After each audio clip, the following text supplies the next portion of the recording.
The Hollow Needle. Further Adventures of Arsène Lupin by Maurice Leblanc. Part 1. Illustrations. Valmera's loved Raymond's melancholy charm. She put the gun to her shoulder, calmly took aim and fired. 2 huge letters, each perhaps a foot long, appeared cut in relief in the granite of the floor. "We're going now. What do you think of my cockle shell? Butylit." The Hollow Needle. Chapter 1. The Shot. Raymond listened. The noise was repeated twice over, clearly enough to be distinguished from the medley of vague sounds that formed the great silence of the night, and yet too faintly to enable her to tell whether it was near or far, within the walls of the big country house, or outside, among the murky recesses of the park.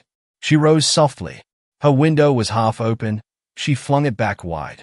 The moonlight lay over a peaceful landscape of lawns and thickets, against which the straggling ruins of the old abbey stood out in tragic outlines, truncated columns, mutilated arches, fragments of porches and shreds of flying buttresses. A light breeze hovered over the face of things, gliding noiselessly through the bare, motionless branches of the trees, but shaking the tiny budding leaves of the shrubs. And, suddenly, she heard the same sound again.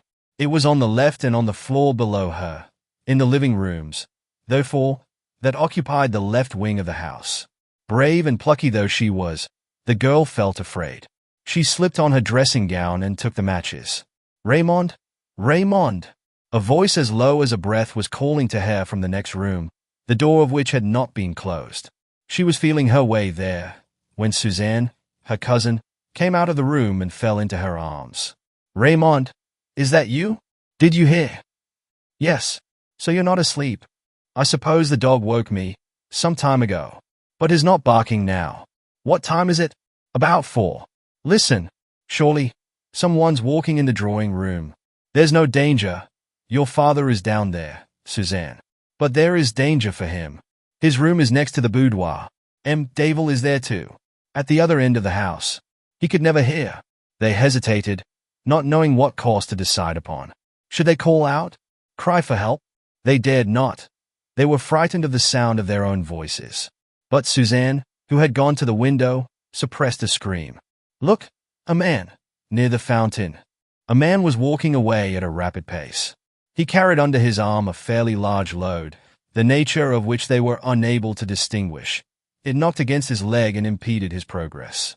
They saw him pass near the old chapel and turn toward a little door in the wall.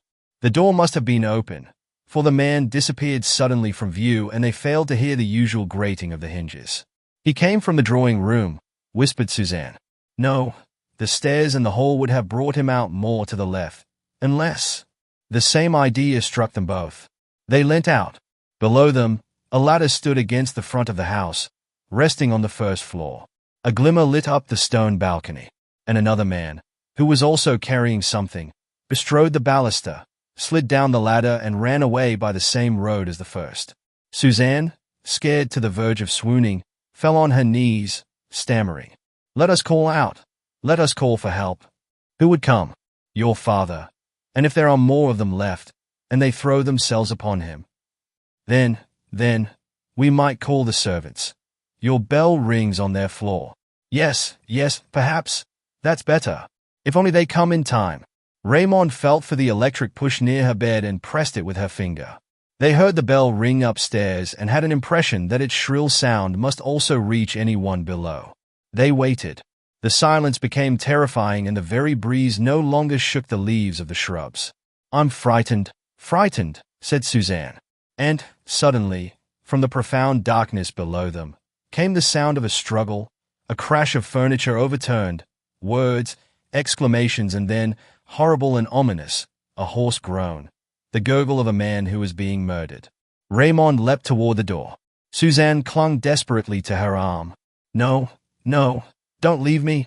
I'm frightened." Raymond pushed her aside and darted down the corridor, followed by Suzanne, who staggered from wall to wall, screaming as she went.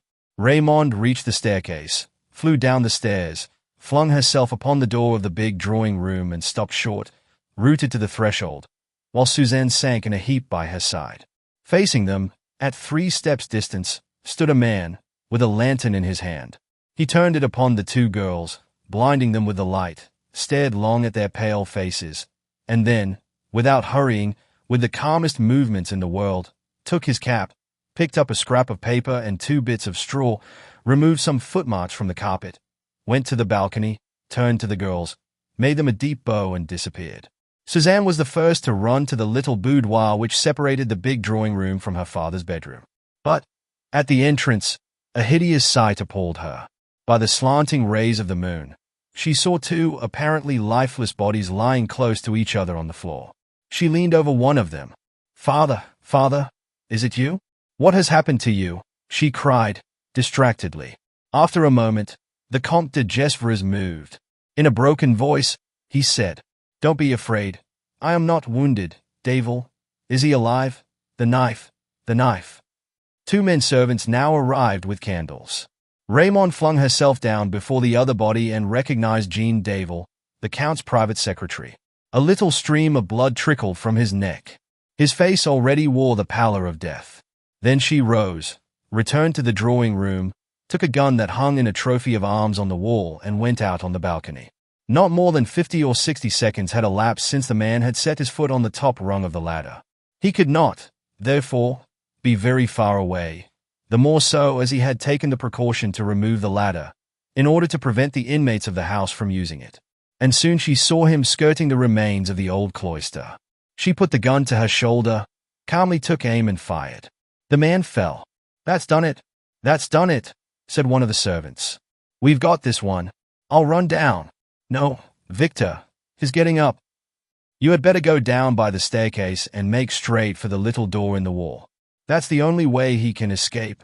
Victor hurried off, but, before he reached the park, the man fell down again. Raymond called the other servant. "Albert, do you see him down there? Near the main cloister?" "Yes, he's crawling in the grass. He's done for. Watch him from here. There's no way of escape for him. On the right of the ruins is the open lawn. And, Victor, do you guard the door?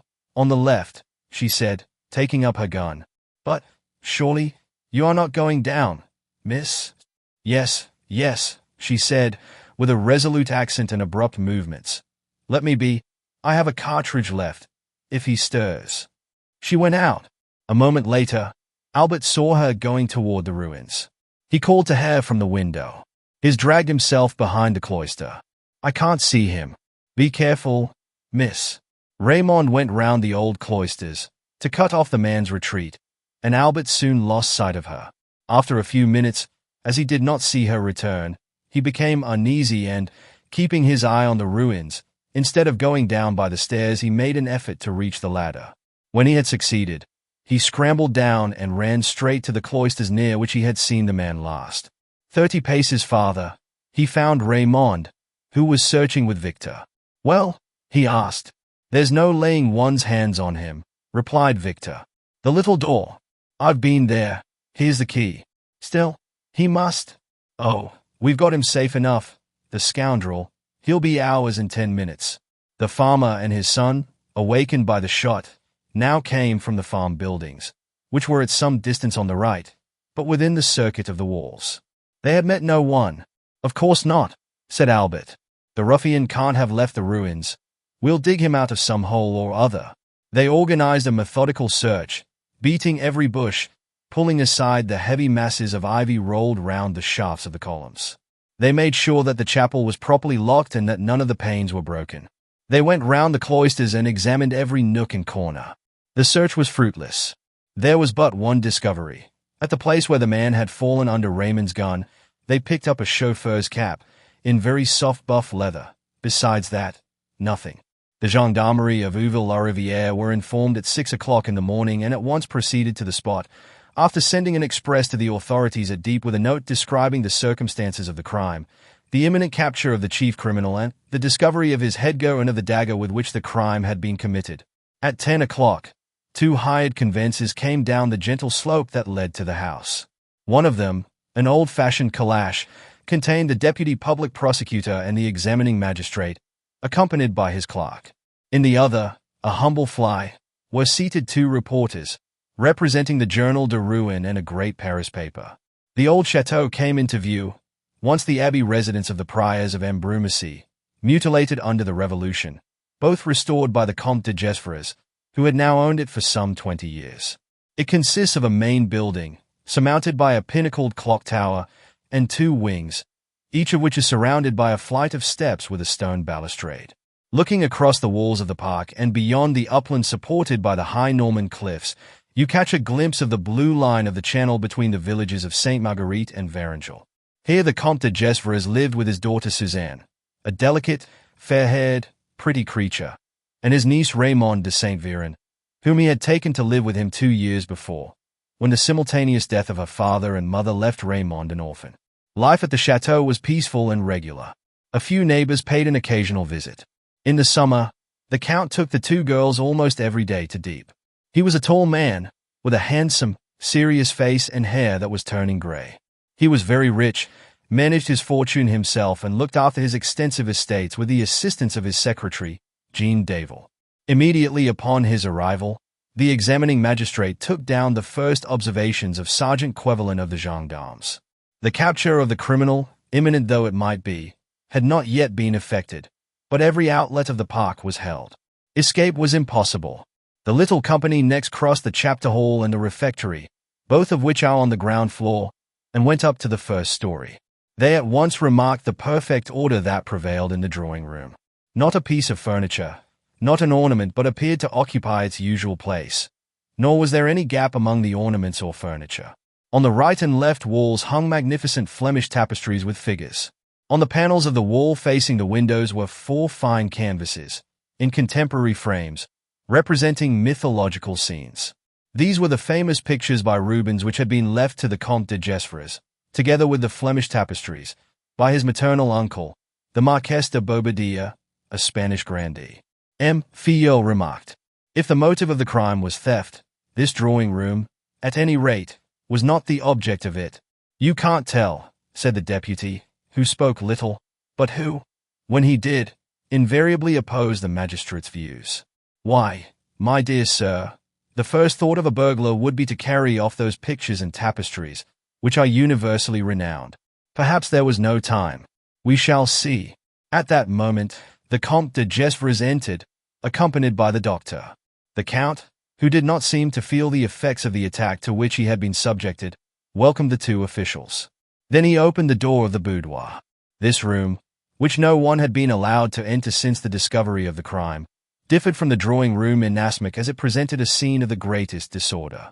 2 chairs were overturned, one of the tables smashed to pieces, and several objects, a traveling clock, a portfolio, a box of stationery, lay on the floor.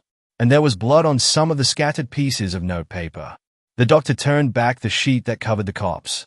Jean Daval, dressed in his usual velvet suit, with a pair of nailed boots on his feet, lay stretched on his back, with one arm folded beneath him. His collar and tie had been removed and his shirt opened, revealing a large wound in the chest. "Death must have been instantaneous," declared the doctor. "One blow of the knife was enough. It was, no doubt, the knife which I saw on the drawing-room mantelpiece, next to a leather cap," said the examining magistrate. "Yes," said the Comte de Gesvres, "the knife was picked up here. It comes from the same trophy in the drawing-room from which my niece, Mademoiselle de Saint-Véran, snatched the gun. As for the chauffeur's cap, that evidently belongs to the murderer." M. Filleul examined certain further details in the room, put a few questions to the doctor, and then asked M. de Gesvres to tell him what he had seen and heard. The Count worded his story as follows. "Jean Daval woke me up. I had been sleeping badly, for that matter, with gleams of consciousness in which I seemed to hear noises, when, suddenly opening my eyes, I saw Daval standing at the foot of my bed, with his candle in his hand and fully dressed, as he is now, for he often worked late into the night. He seemed greatly excited and said, in a low voice, 'There's someone in the drawing room.' I heard a noise myself. I got up and softly pushed the door leading to this boudoir. At the same moment, the door over there, which opens into the big drawing room, was thrown back and a man appeared who leaped at me and stunned me with a blow on the temple. I am telling you this without any details, Monsieur le Juge d'instruction, for the simple reason that I remember only the principal facts, and that these facts followed upon one another with extraordinary swiftness. And after that, I don't know. I fainted. When I came to, Daval lay stretched by my side, mortally wounded. At first sight, do you suspect no one? No one. You have no enemy. I know of none, nor am Devil either. Devil? An enemy? He was the best creature that ever lived. Devil was my secretary for 20 years and, I may say, my confidant. And I have never seen him surrounded with anything but love and friendship. Still, there's been a burglary and there has been a murder. There must be a motive for all that. The motive? Why, it was robbery pure and simple. Robbery? Have you been robbed of something? Then, no, nothing. In that case, if they have stolen nothing and if nothing is missing, they at least took something away. What?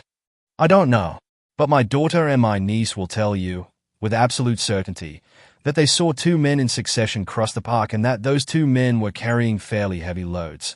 The young ladies may have been dreaming, you think? I should be tempted to believe it, for I have been exhausting myself in inquiries and suppositions ever since this morning. However, it is easy enough to question them. The two cousins were sent for to the big drawing room. Suzanne, still quite pale and trembling, could hardly speak. Raymond, who was more energetic, more of a man, better looking, too, with a golden glint in her brown eyes, described the events of the night and the part which she had played in them. So I may take it, mademoiselle, that your evidence is positive? Absolutely. The men who went across the park were carrying things away with them. And the third man? He went from here empty-handed. Could you describe him to us? He kept on dazzling us with the light of his lantern. All that I could say is that he is tall and heavily built. Is that how he appeared to you, mademoiselle? Asked the magistrate, turning to Suzanne de Gesvres.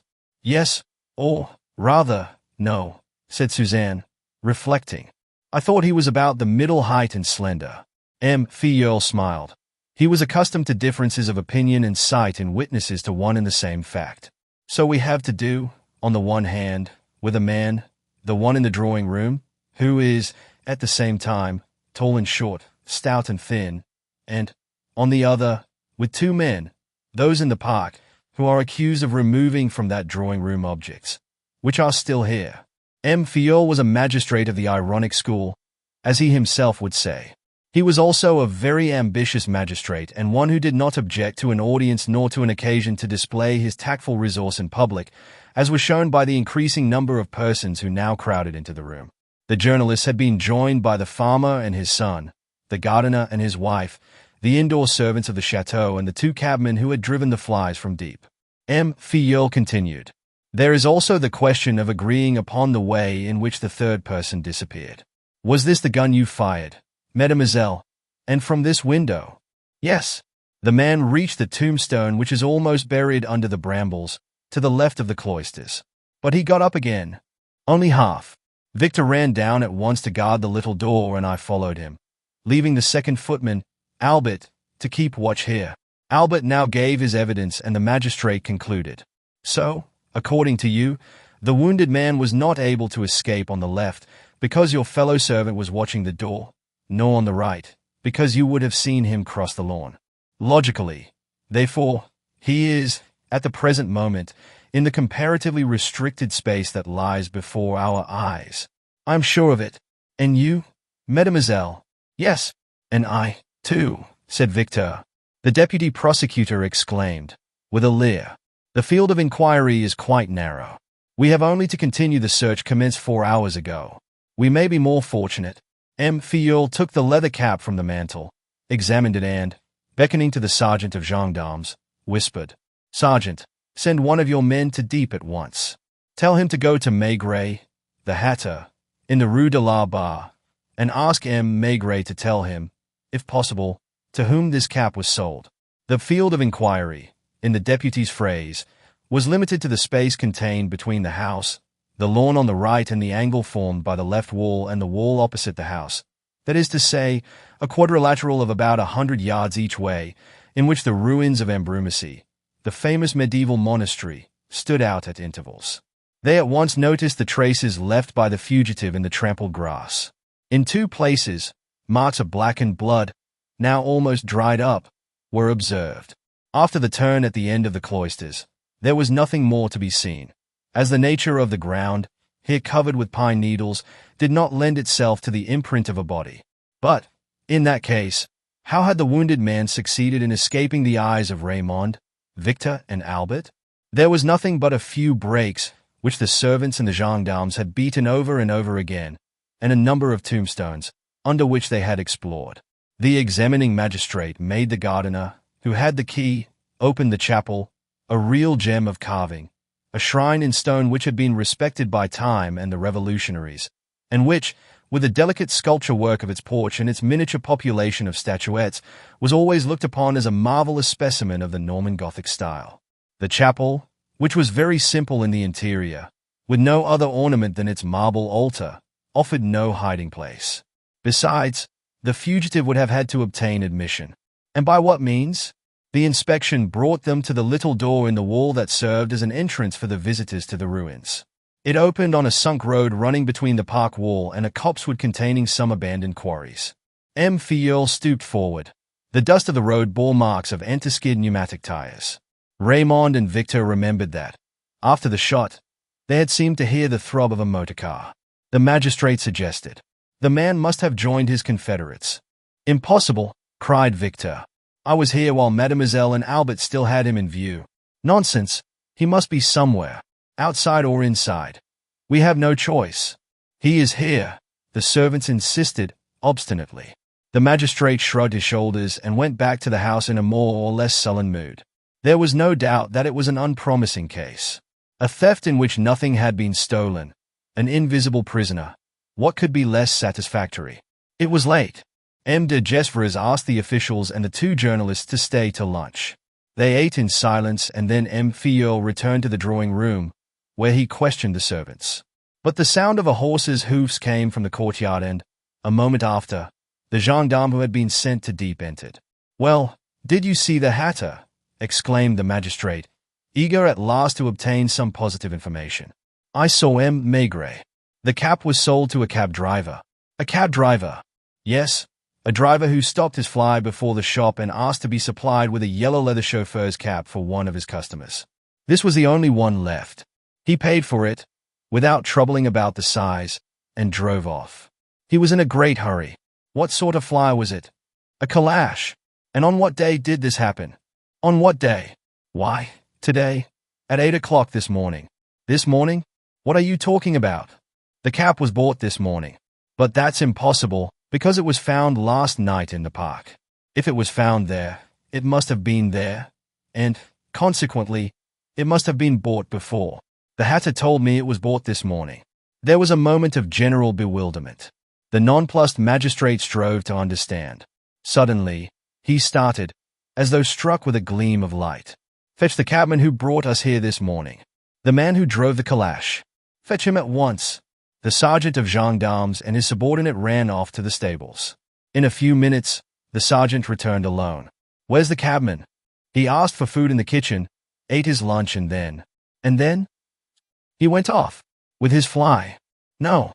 Pretending that he wanted to go and see a relation at Ouville, he borrowed the groom's bicycle. Here are his hat and greatcoat." "But did he leave bareheaded?" "No. He took a cap from his pocket and put it on." "A cap?" "Yes. A yellow leather cap, it seems." "A yellow leather cap?" "Why, no. We've got it here." "That's true, Monsieur le Juge d'instruction. But his is just like it." The deputy sniggered. "Very funny. Most amusing. There are two caps. One, the real one, which constituted our only piece of evidence, has gone off on the head of the sham flyman. The other, the false one, is in your hands. Oh, the fellow has had us nicely." "Catch him. Fetch him back," cried M. Filleul. "Two of your men on horseback, Sergeant Quevelin, and at full speed." "He is far away by this time," said the deputy. "He can be as far as he pleases, but still we must lay hold of him." "I hope so. But I think, Monsieur le Juge d'instruction, that your efforts should be concentrated here above all. Would you mind reading this scrap of paper, which I have just found in the pocket of the coat?" "Which coat?" "The driver's." And the deputy prosecutor handed M. Filleul a piece of paper, folded in four, containing these few words written in pencil, in a more or less common hand. "Woe betide the young lady, if she has killed the governor." The incident caused a certain stir. "A word to the wise," muttered the deputy. "We are now forewarned. Monsieur le Comte, said the examining magistrate. "I beg you not to be alarmed. Nor you either, mademoiselle. This threat is of no importance, as the police are on the spot. We shall take every precaution and I will answer for your safety. As for you, gentlemen, I rely on your discretion. You have been present at this inquiry, thanks to my excessive kindness toward the press, and it would be making me an ill return." He interrupted himself, as though an idea had struck him, looked at the two young men, one after the other, and, going up to the first, asked, "What paper do you represent, sir?" "The Journal de Rouen. Have you your credentials?" "Heh." The card was in order. There was no more to be said. Fiol turned to the other reporter. "And you, sir?" "I." "Yes, you. What paper do you belong to?" "Why, Monsieur le Juge d'instruction, I write for a number of papers, all over the place." "Your credentials?" "I haven't any." "Oh, how is that?" "For a newspaper to give you a card, you have to be on its regular staff." Well, I am only an occasional contributor, a freelance. I send articles to this newspaper and that. They are published or declined according to circumstances. In that case, what is your name? Where are your papers?" "My name would tell you nothing. As for papers, I have none." "You have no paper of any kind to prove your profession." "I have no profession. But look here, sir," cried the magistrate, with a certain asperity. "You can't expect to preserve your incognito after introducing yourself here by a trick and surprising the secrets of the police. I beg to remark, Monsieur le Juge d'instruction, that you asked me nothing when I came in, and that therefore I had nothing to say. Besides, it never struck me that your inquiry was secret, when everybody was admitted, including even one of the criminals." He spoke softly, in a tone of infinite politeness. He was quite a young man, very tall, very slender, and dressed without the least attempt at fashion, in a jacket and trousers both too small for him. He had a pink face like a girl's, a broad forehead topped with close-cropped hair, and a scrubby and ill-trimmed fair beard. His bright eyes gleamed with intelligence. He seemed not in the least embarrassed and wore a pleasant smile, free from any shade of banter. Fiol looked at him with an aggressive air of distrust. The two gendarmes came forward. The young man exclaimed, gaily, "Monsieur le Juge d'instruction, you clearly suspect me of being an accomplice. But, if that were so, would I not have slipped away at the right moment, following the example of my fellow criminals? You might have hoped. Any hope would have been absurd. A moment's reflection, Monsieur le Juge d'instruction, will make you agree with me that, logically speaking." Fiol looked him straight in the eyes and said, sharply, "No more jokes. Your name?" "Isidore Butelet."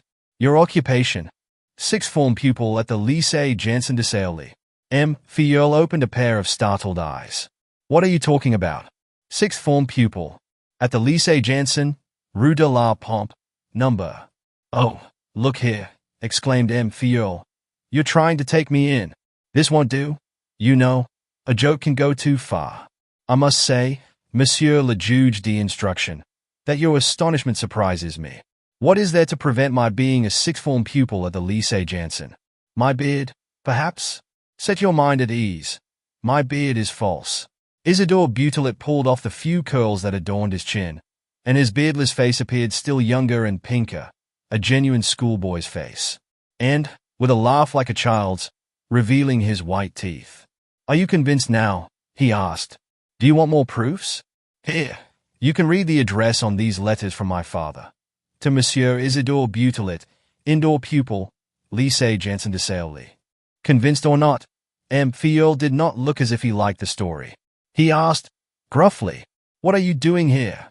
"Why, I'm improving my mind. There are schools for that. Yours, for instance." "You forget, Monsieur le Juge d'instruction, that this is the 23rd of April and that we are in the middle of the Easter holidays." Well, I have every right to spend my holidays as I please. Your father. My father lives at the other end of the country, in Savoy, and he himself advised me to take a little trip on the north coast. With a false beard. Oh, no. That's my own idea. At school, we talk a great deal about mysterious adventures. We read detective stories in which people disguise themselves. We imagine any amount of terrible and intricate cases. So I thought I would amuse myself, and I put on this false beard. Besides, I enjoyed the advantage of being taken seriously, and I pretended to be a Paris reporter.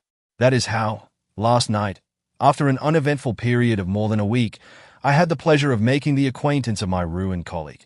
And, this morning, when he heard of the Brumacy murder, he very kindly suggested that I should come with him and that we should share the cost of a fly. Isidore Butelet said all this with a frank and artless simplicity of which it was impossible not to feel the charm. Filleul himself, though maintaining a distrustful reserve, took a certain pleasure in listening to him. He asked him, in a less peevish tone, "And are you satisfied with your expedition?" "Delighted. All the more as I had never been present at a case of the sort, and I find that this one is not lacking in interest. Nor in that mysterious intricacy which you prize so highly, and which is so stimulating, Monsieur le Juge d'instruction. I know nothing more exciting than to see all the facts coming up out of the shadow, clustering together, so to speak, and gradually forming the probable truth." "The probable truth? You go pretty fast, young man. Do you suggest that you have your little solution of the riddle ready?"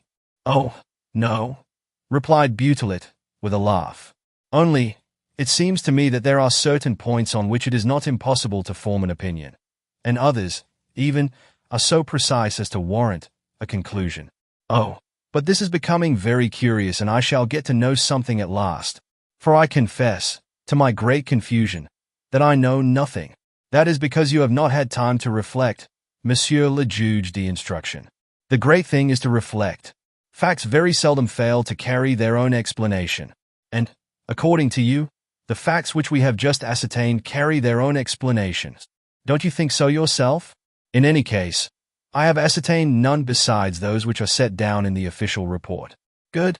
So that, if I were to ask you which were the objects stolen from this room, I should answer that I know." "Bravo! My gentleman knows more about it than the owner himself. De Gesvres has everything accounted for. Isidore Butelet has not. He misses a bookcase in 3 sections and a life-size statue which nobody ever noticed. And, if I asked you the name of the murderer, I should again answer that I know it." All present gave a start. The deputy and the journalist drew nearer. De Gesvres and the 2 girls, impressed by Butelet's tranquil assurance, listened attentively. "You know the murderer's name?" "Yes." "And the place where he is concealed?" "Perhaps." "Yes." Filleul rubbed his hands. "What a piece of luck. This capture will do honor to my career. And can you make me these startling revelations now?" "Yes, now, or rather, if you do not mind, in an hour or 2, when I shall have assisted at your inquiry to the end." "No, no, young man, here and now, please." At that moment Raymond de Saint Véran, who had not taken her eyes from Isidore Butelet since the beginning of this scene, came up to Filleul. "Monsieur le Juge d'instruction." "Yes, mademoiselle." She hesitated for 2 or 3 seconds, with her eyes fixed on Butelet, and then, addressing Filleul, "I should like you to ask monsieur the reason why he was walking yesterday in the sunk road which leads up to the little door.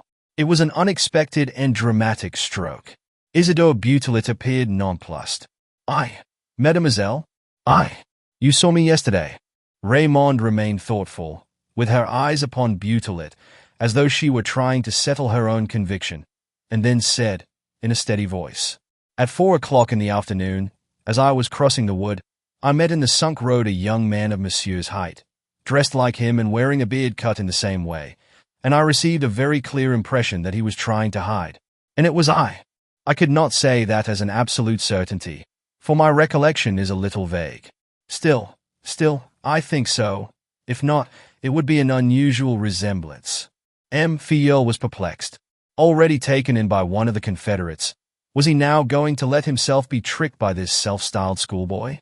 Certainly, the young man's manner spoke in his favor. But one can never tell. "What have you to say, sir?" "That mademoiselle is mistaken, as I can easily show you with one word. Yesterday, at the time stated, I was at Vuille's. You will have to prove it. You will have to. In any case, the position is not what it was. Sergeant, one of your men will keep monsieur company." Isidore Butelet's face denoted a keen vexation. "Will it be for long?" "Long enough to collect the necessary information. Monsieur le Juge d'instruction, I beseech you to collect it with all possible speed and discretion." "Why?" My father is an old man. We are very much attached to each other, and I would not have him suffer on my account." The more or less pathetic note in his voice made a bad impression on M. Filleul. It suggested a scene in a melodrama. Nevertheless, he promised, "This evening, or tomorrow at latest, I shall know what to think." The afternoon was wearing on. The examining magistrate returned to the ruins of the cloisters, after giving orders that no unauthorized persons were to be admitted, and patiently, methodically, dividing the ground into lots which were successively explored, himself directed the search. But at the end of the day he was no farther than at the start, and he declared, before an army of reporters who, during that time, had invaded the chateau, "Gentlemen, everything leads us to suppose that the wounded man is here, within our reach. Everything, that is, except the reality, the fact. Therefore, in our humble opinion, he must have escaped and we shall find him outside." By way of precaution, however, he arranged, with the sergeant of gendarmes, for a complete watch to be kept over the park and, after making a fresh examination of the two drawing rooms, visiting the whole of the chateau and surrounding himself with all the necessary information, he took the road back to Dieppe, accompanied by the deputy prosecutor. Night fell. As the boudoir was to remain locked, Jean Davil's body had been moved to another room. Two women from the neighborhood sat up with it, assisted by Suzanne and Raymond. Downstairs, young Isidore Butelet slept on the bench in the old oratory, under the watchful eye of the village policeman who had been attached to his person. Outside, the gendarmes, the farmer, and a dozen peasants had taken up their position among the ruins and along the walls. All was still until 11 o'clock, but at 10 minutes past 11, a shot echoed from the other side of the house. "Attention!" roared the sergeant. "Two men remain here, you, Fossier, and you, Lequenu, the others at the double." They all rushed forward and ran round the house on the left. A figure was seen to make a way in the dark. Then, suddenly, a second shot drew them farther on, almost to the borders of the farm. And, all at once, as they arrived, in a band, at the hedge which lines the orchard, a flame burst out, to the right of the farmhouse, and other flames also rose in a thick column. It was a barn burning, stuffed to the ridge with straw. "The scoundrels!" shouted the sergeant. "They've set fire to it. Have at them, lads! They can't be far away." But the wind was turning the flames toward the main building, and it became necessary, before all things, to ward off the danger. They all exerted themselves with the greater ardor inasmuch as M. de Gesvres, hurrying to the scene of the disaster, encouraged them with the promise of a reward. By the time that they had mastered the flames, it was 2 o'clock in the morning. All pursuit would have been vain. "We'll look into it by daylight," said the sergeant. "They are sure to have left traces. We shall find them. And I shall not be sorry," added M. de Gesvres, "to learn the reason of this attack. To set fire to trusses of straw strikes me as a very useless proceeding. Come with me, Monsieur le Comte. I may be able to tell you the reason." Together they reached the ruins of the cloisters. The sergeant called out, "Lequenu, Fossier." The other gendarmes were already hunting for their comrades whom they had left standing sentry. They ended by finding them at a few paces from the little door. The two men were lying full length on the ground, bound and gagged, with bandages over their eyes. "Monsieur le Comte," muttered the sergeant, while his men were being released. "Monsieur le Comte, we have been tricked like children." "How so?" "The shots, the attack on the barn, the fire, also much humbug to get us down there, a diversion.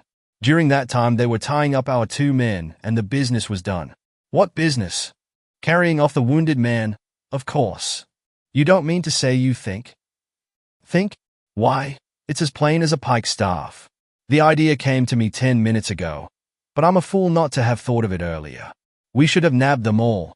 Quevelin stamped his foot on the ground, with a sudden attack of rage.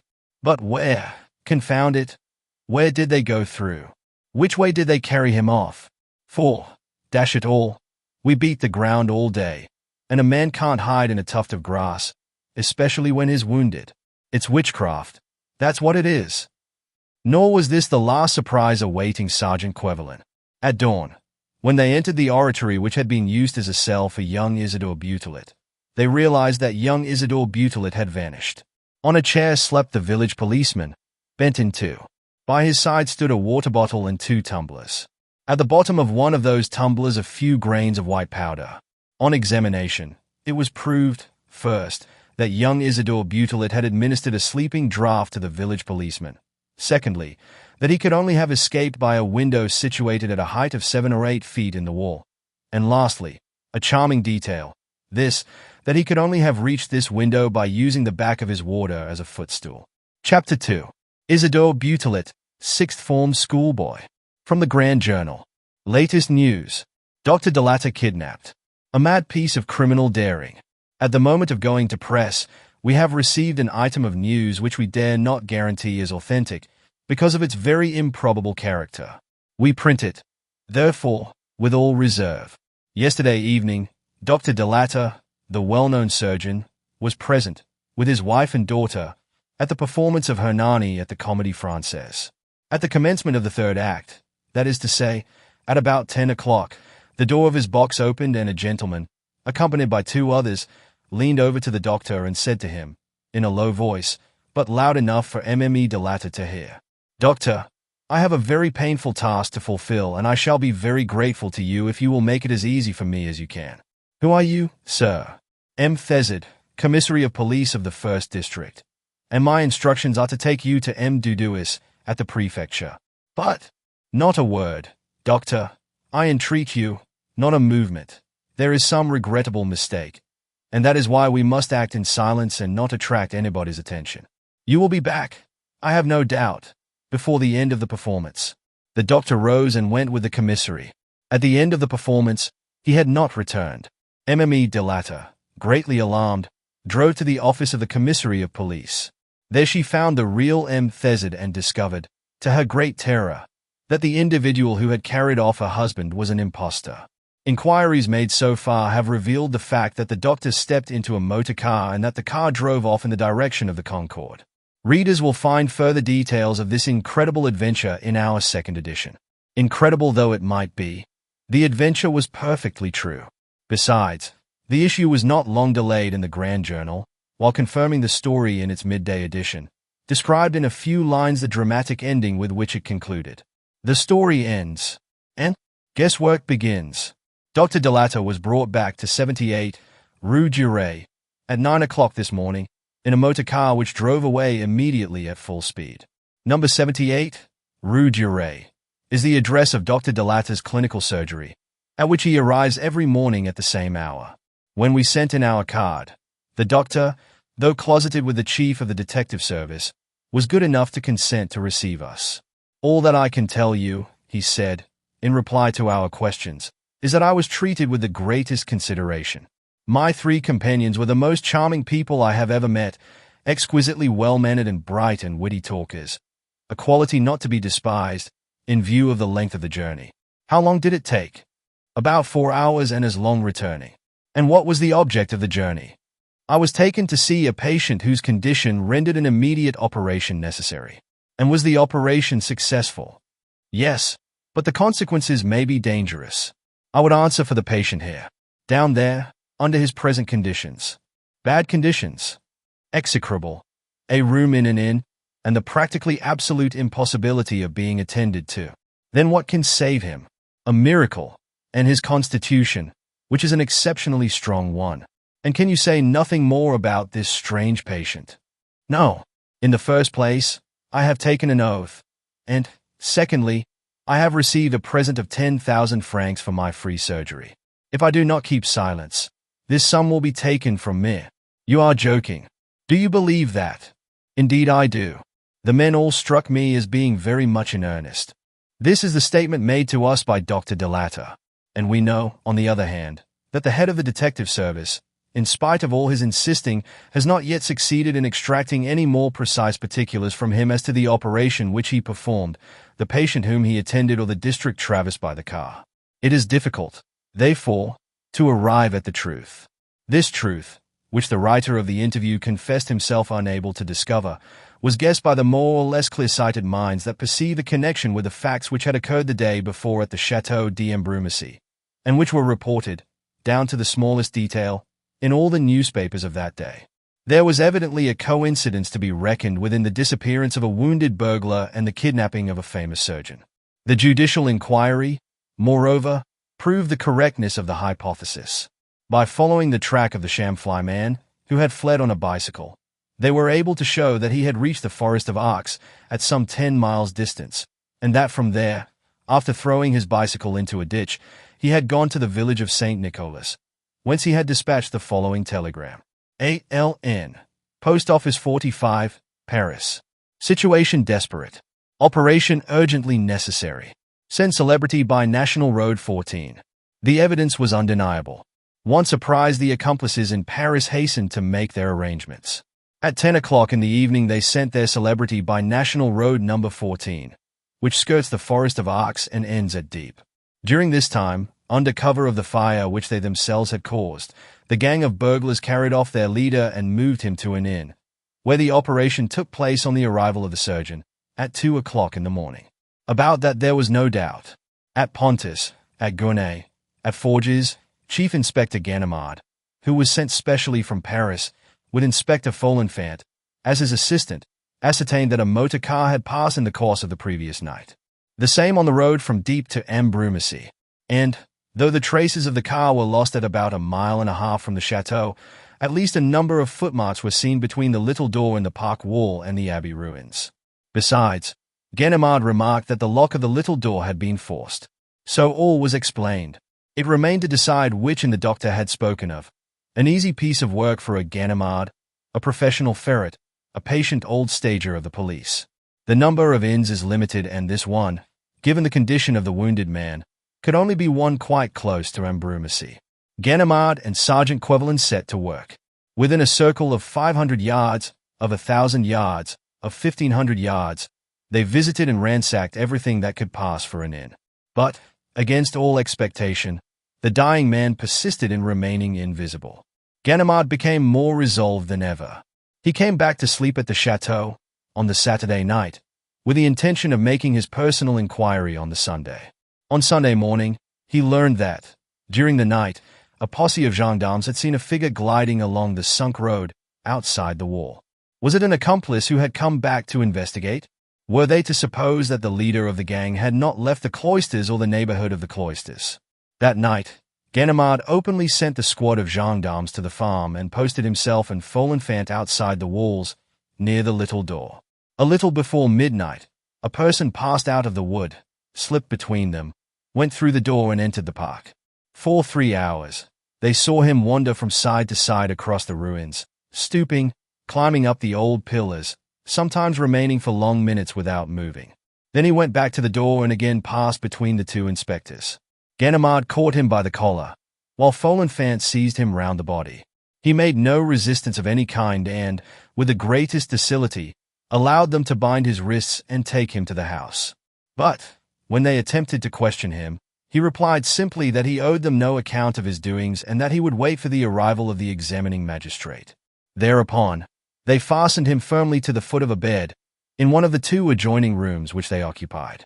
At 9 o'clock on Monday morning, as soon as M. Filleul had arrived, Ganimard announced the capture which he had made. The prisoner was brought downstairs. It was Isidore Butelet. Isidore Butelet, exclaimed M. Filleul with an air of rapture, holding out both his hands to the newcomer. What a delightful surprise! Our excellent amateur detective here, and at our disposal too. Why, it's a windfall. Chief Inspector, allow me to introduce to you M. Isidore Butelet, a sixth-form pupil at the Lycée Janson de Sailly. Ganimard seemed a little nonplussed. Isidore made him a very low bow, as though he were greeting a colleague whom he knew how to esteem at his true value, and, turning to M. Filleul, it appears, Monsieur le Juge d'instruction, that you have received a satisfactory account of me. Perfectly satisfactory. To begin with, you were really at Veules-les-Roses at the time when Mademoiselle de Saint-Véran thought she saw you in the sunk road. I dare say we shall discover the identity of your double. In the second place, you are in very deed Isidore Butelet, a sixth-form pupil and, what is more, an excellent pupil, industrious at your work and of exemplary behavior. As your father lives in the country, you go out once a month to his correspondent, M. Bernard, who is lavish in his praises of you. So that you are free, M. Isidore Butelet. Absolutely free. Absolutely. Oh, I must make just one little condition.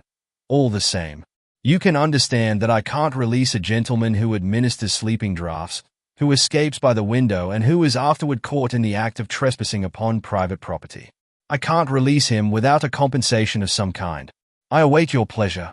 Well, we will resume our interrupted conversation, and you shall tell me how far you have advanced with your investigations.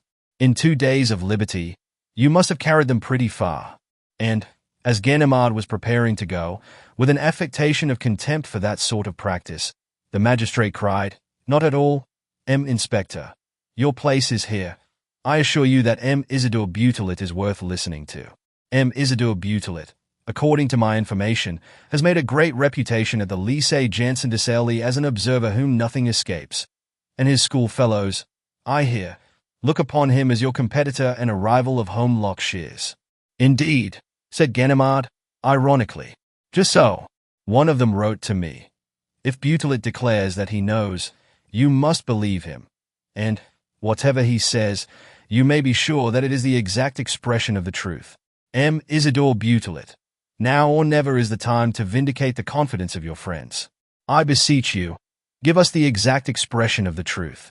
Isidore listened with a smile and replied, "Monsieur le Juge d'instruction, you are very cruel. You make fun of poor schoolboys who amuse themselves as best they can.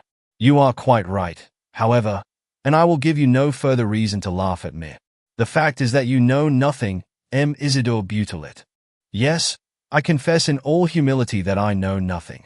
For I do not call it knowing anything, that I happen to have hit upon 2 or 3 more precise points which, I am sure, cannot have escaped you.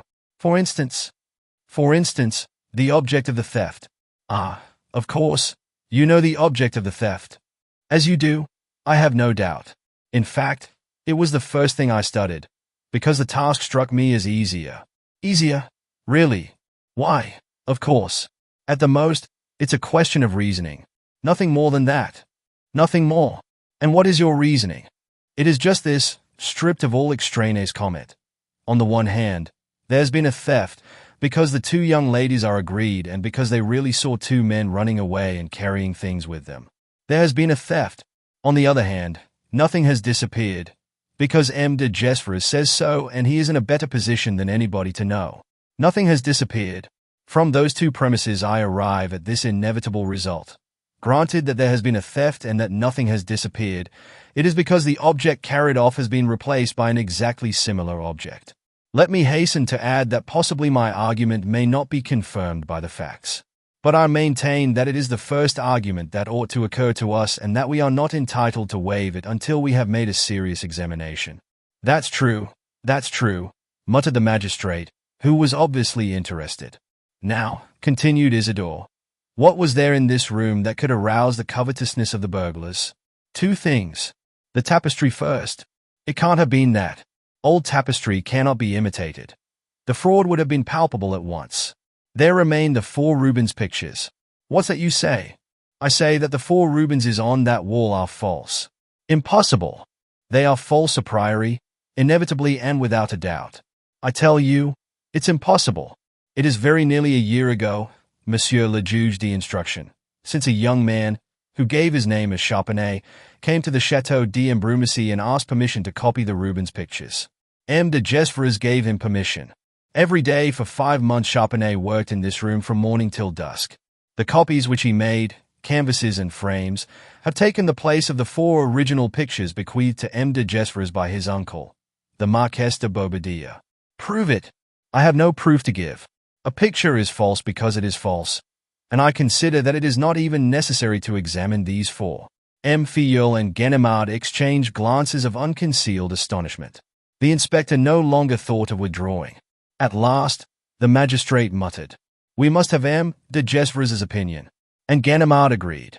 Yes, we must have his opinion, and they sent to beg the Count to come to the drawing-room. The young sixth-form pupil had won a real victory. To compel 2 experts, 2 professionals like M. Filleul and Ganimard to take account of his surmises implied a testimony of respect of which any other would have been proud. But Butelet seemed not to feel those little satisfactions of self-conceit and, still smiling without the least trace of irony, he placidly waited. M. de Gesvres entered the room. "Monsieur le Comte," said the magistrate, The result of our inquiry has brought us face to face with an utterly unexpected contingency, which we submit to you with all reserve. It is possible, I say that it is possible, that the burglars, when breaking into the house, had it as their object to steal your 4 pictures by Rubens, or, at least, to replace them by 4 copies which are said to have been made last year by a painter called Charpenais. Would you be so good as to examine the pictures and to tell us if you recognize them as genuine? The Count appeared to suppress a movement of annoyance, looked at Isidore Butelet and at M. Filleul and replied, without even troubling to go near the pictures. I hoped, Monsieur le Juge d'instruction, that the truth might have remained unknown. As this is not so, I have no hesitation in declaring that the 4 pictures are false. You knew it, then, from the beginning. Why didn't you say so? The owner of a work is never in a hurry to declare that that work is not, or, rather, is no longer genuine. Still, it was the only means of recovering them. I consider that there was another and a better. Which was that? Not to make the secret known, not to frighten my burglars and to offer to buy back the pictures, which they must find more or less difficult to dispose of.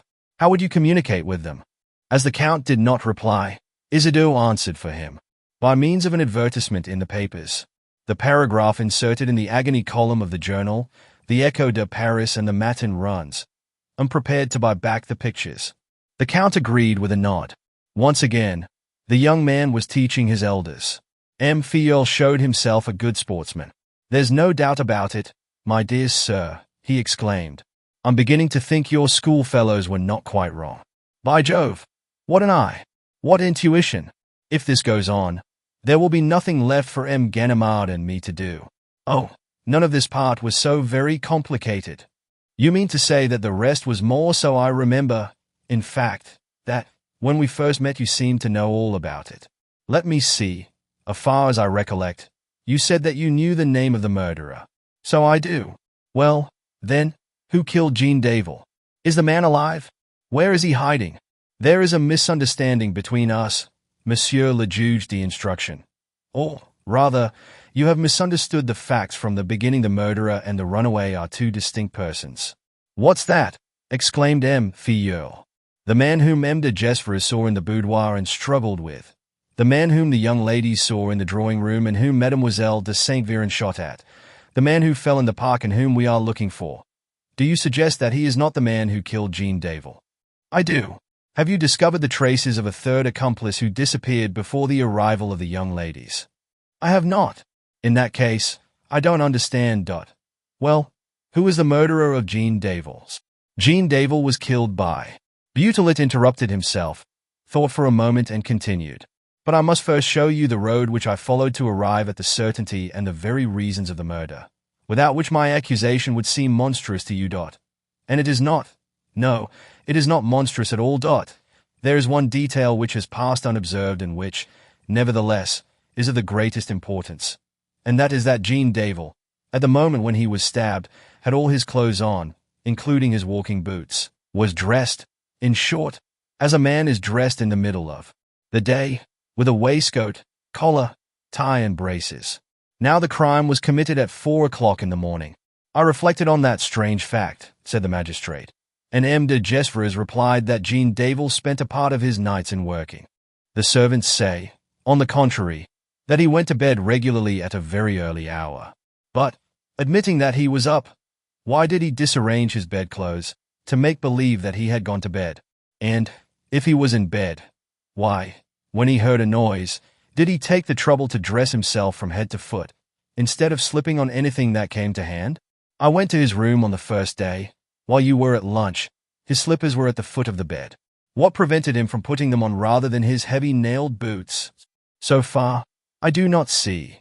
So far, in fact, you cannot see anything except anomalies. They appeared much more suspicious to me, however, when I learned that Charpenais the painter, the man who copied the Rubens pictures, had been introduced and recommended to the Comte de Gesvres by Jean Daval himself. Well, from that to the conclusion that Jean Daval and Charpenais were accomplices required but a step.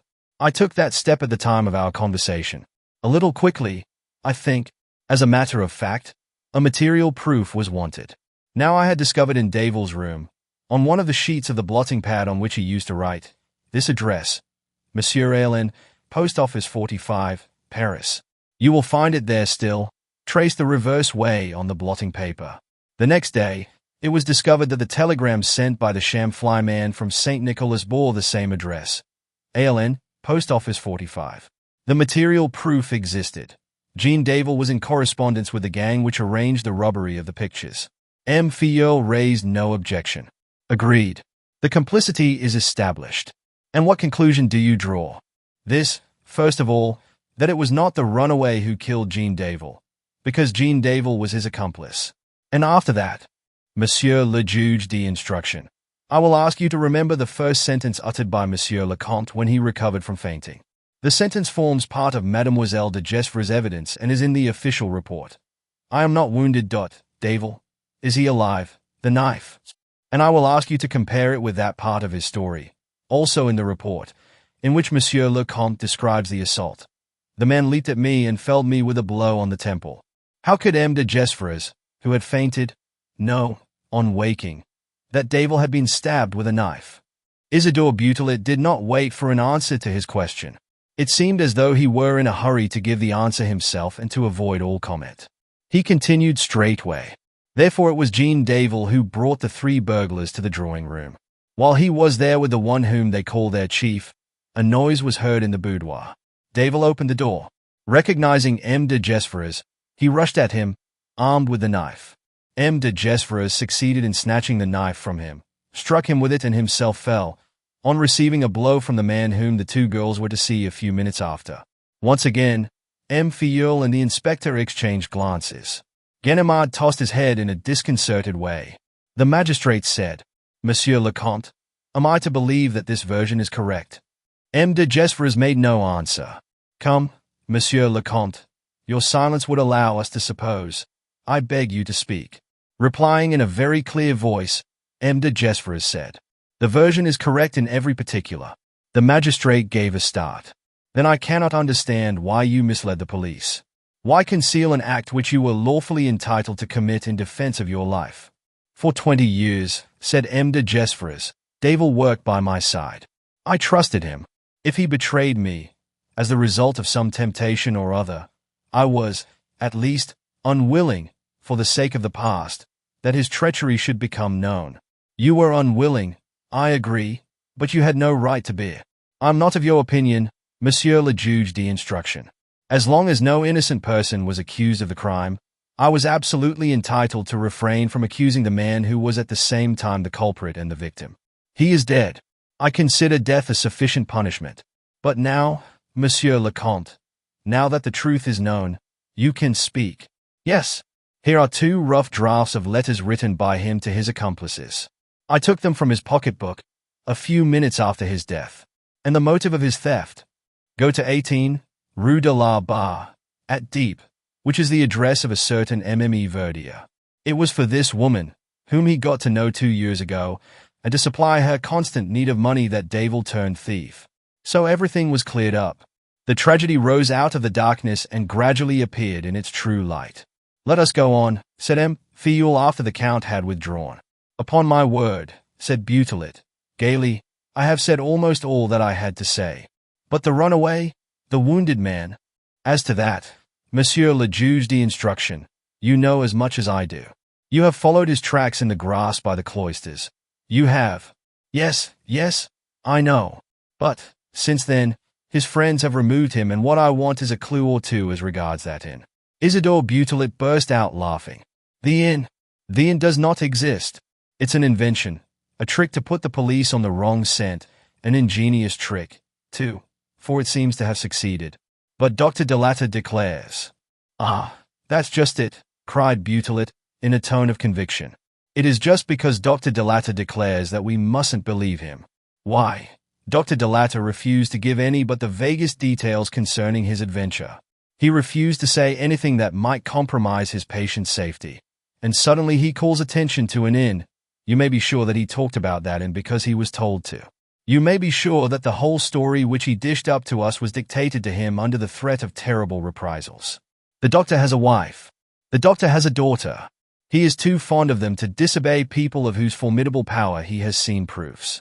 And that is why he has assisted your efforts by supplying the most precise clues. So precise that the inn is nowhere to be found. So precise that you have never ceased looking for it, in the face of all probability, and that your eyes have been turned away from the only spot where the man can be, the mysterious spot which he has not left, which he has been unable to leave ever since the moment when, wounded by Mademoiselle de Saint Véran, he succeeded in dragging himself to it, like a beast to its lair. But where? Confound it all! In what corner of Heists? In the ruins of the old abbey. But there are no ruins left, a few bits of wall, a few broken columns. That's where he's gone to earth.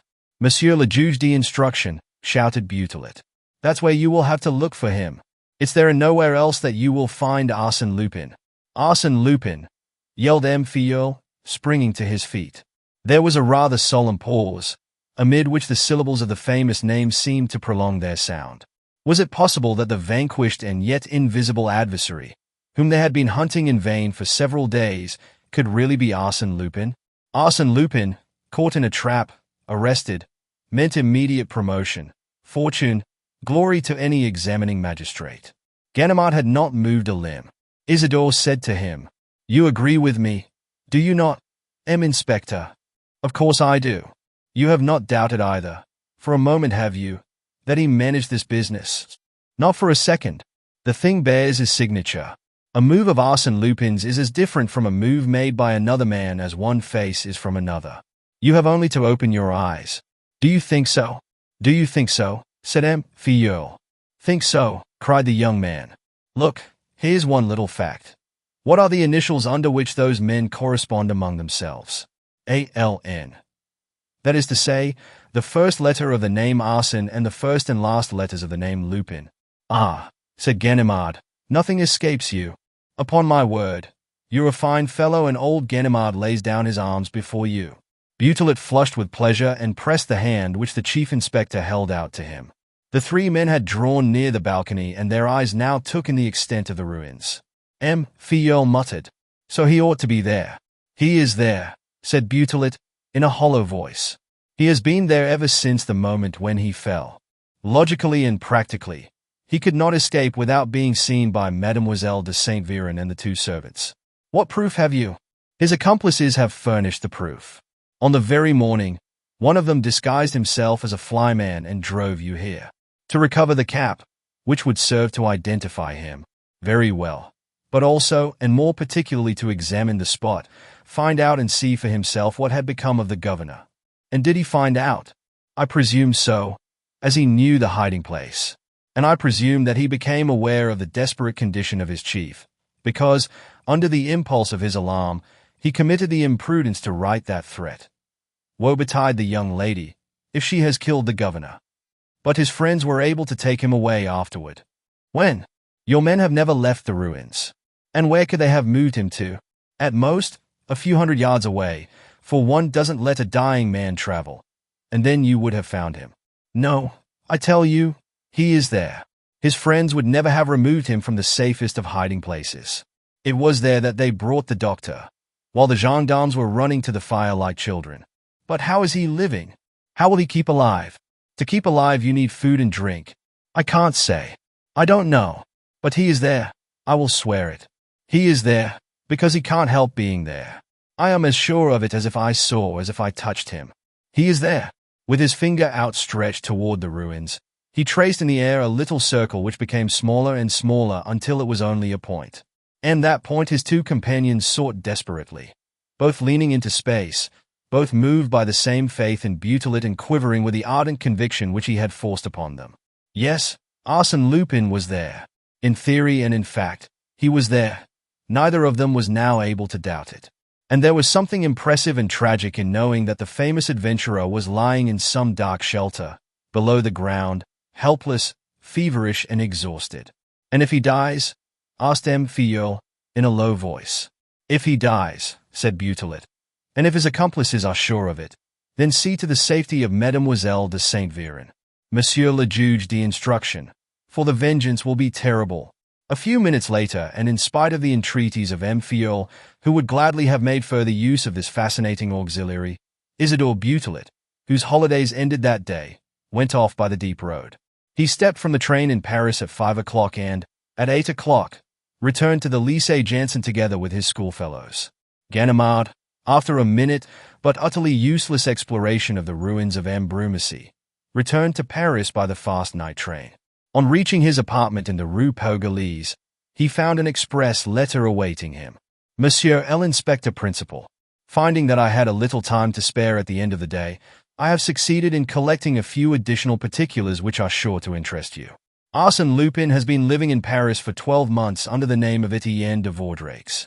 It is a name which you will often come across in the society notes or the sporting columns of the newspapers. He is a great traveler and is absent for long periods, during which, by his own account, he goes hunting tigers in Bengal or blue foxes in Siberia. He is supposed to be in business of some kind, although nobody is able to say for certain what his business is. His present address is 38, Rue Marbeuf, and I will call your attention to the fact that the Rue Marbeuf is close to post office number 45. Since Thursday the 23rd of April, the day before the burglary at Brumacy, there's been no news at all of Etienne de Vaudreix. With very many thanks for the kindness which you have shown me, believe me to be, Monsieur l'Inspector Principal, yours sincerely, Isidore Butelet. P.S. Please on no account think that it cost me any great trouble to obtain this information. On the very morning of the crime, while M. Filleul was pursuing his examination before a few privileged persons, I had the fortunate inspiration to glance at the runaway's cap, before the shamfly man came to change it. The hatter's name was enough, as you may imagine, to enable me to find the clue that led to the identification of the purchaser and his address. The next morning, Ganimard called at 36, Rue Marbeuf. After questioning the concierge, he made him open the door of the ground-floor flat on the right, a very comfortable apartment, elegantly furnished, in which, however, he discovered nothing beyond some cinders in the fireplace. Two friends had come, 4 days earlier, to burn all compromising papers. But, just as he was leaving, Ganimard passed the postman, who was bringing a letter for M. de Vaudreix. That afternoon, the public prosecutor was informed of the case and ordered the letter to be given up. It bore an American postmark and contained the following lines, in English. Dear Sir, I write to confirm the answer which I gave your representative. As soon as you have M. de Jesper's 4 pictures in your possession, you can forward them as arranged. You may add the rest, if you are able to succeed, which I doubt. An unexpected business requires my presence in Europe, and I shall reach Paris at the same time as this letter. You will find me at the Grand Hotel. Yours faithfully, Ephraim B. Harlington. That same day, Ganimard applied for a warrant and took Mr. E. B. Harlington, an American citizen, to the police station on a charge of receiving and conspiracy. Thus, within the space of 24 hours, all the threads of the plot had been unraveled, thanks to the really unforeseen clues supplied by a schoolboy of 17. In 24 hours, what had seemed inexplicable became simple and clear. In 24 hours, the scheme devised by the accomplices to save their leader was baffled. The capture of Arsène Lupin, wounded and dying, was no longer in doubt. His gang was disorganized. The address of his establishment in Paris and the name which he assumed were known and, for the first time, one of his cleverest and most carefully elaborated feats was seen through before he had been able to ensure its complete execution. An immense clamor of astonishment, admiration, and curiosity arose among the public. Already, the ruined journalist, in a very able article, had described the first examination of the sixth-form pupil, laying stress upon his personal charm, his simplicity of manner and his quiet assurance. The indiscretions of Ganimard and M. Filleul, indiscretions to which they yielded in spite of themselves, under an impulse that proved stronger than their professional pride, suddenly enlightened the public as to the part played by Isidore Butelet in recent events. He alone had done everything. To him alone the merit of the victory was due. The excitement was intense. Isidore Butelet awoke to find himself a hero, and the crowd, suddenly infatuated, insisted upon the fullest information regarding its new favorite. The reporters were there to supply it. They rushed to the assault of the Lycée Janson de Sailly, waited for the day boarders to come out after school hours and picked up all that related, however remotely, to Butelet. It was in this way that they learned the reputation which he enjoyed among his schoolfellows, who called him the rival of Holmlock Shears. Thanks to his powers of logical reasoning, with no further data than those which he was able to gather from the papers, he had, time after time, proclaimed the solution of very complicated cases long before they were cleared up by the police. It had become a game at the Lycée Janssen to put difficult questions and intricate problems to Butelet, and it was astonishing to see with what unhesitating and analytical power and by means of what ingenious deductions he made his way through the thickest darkness.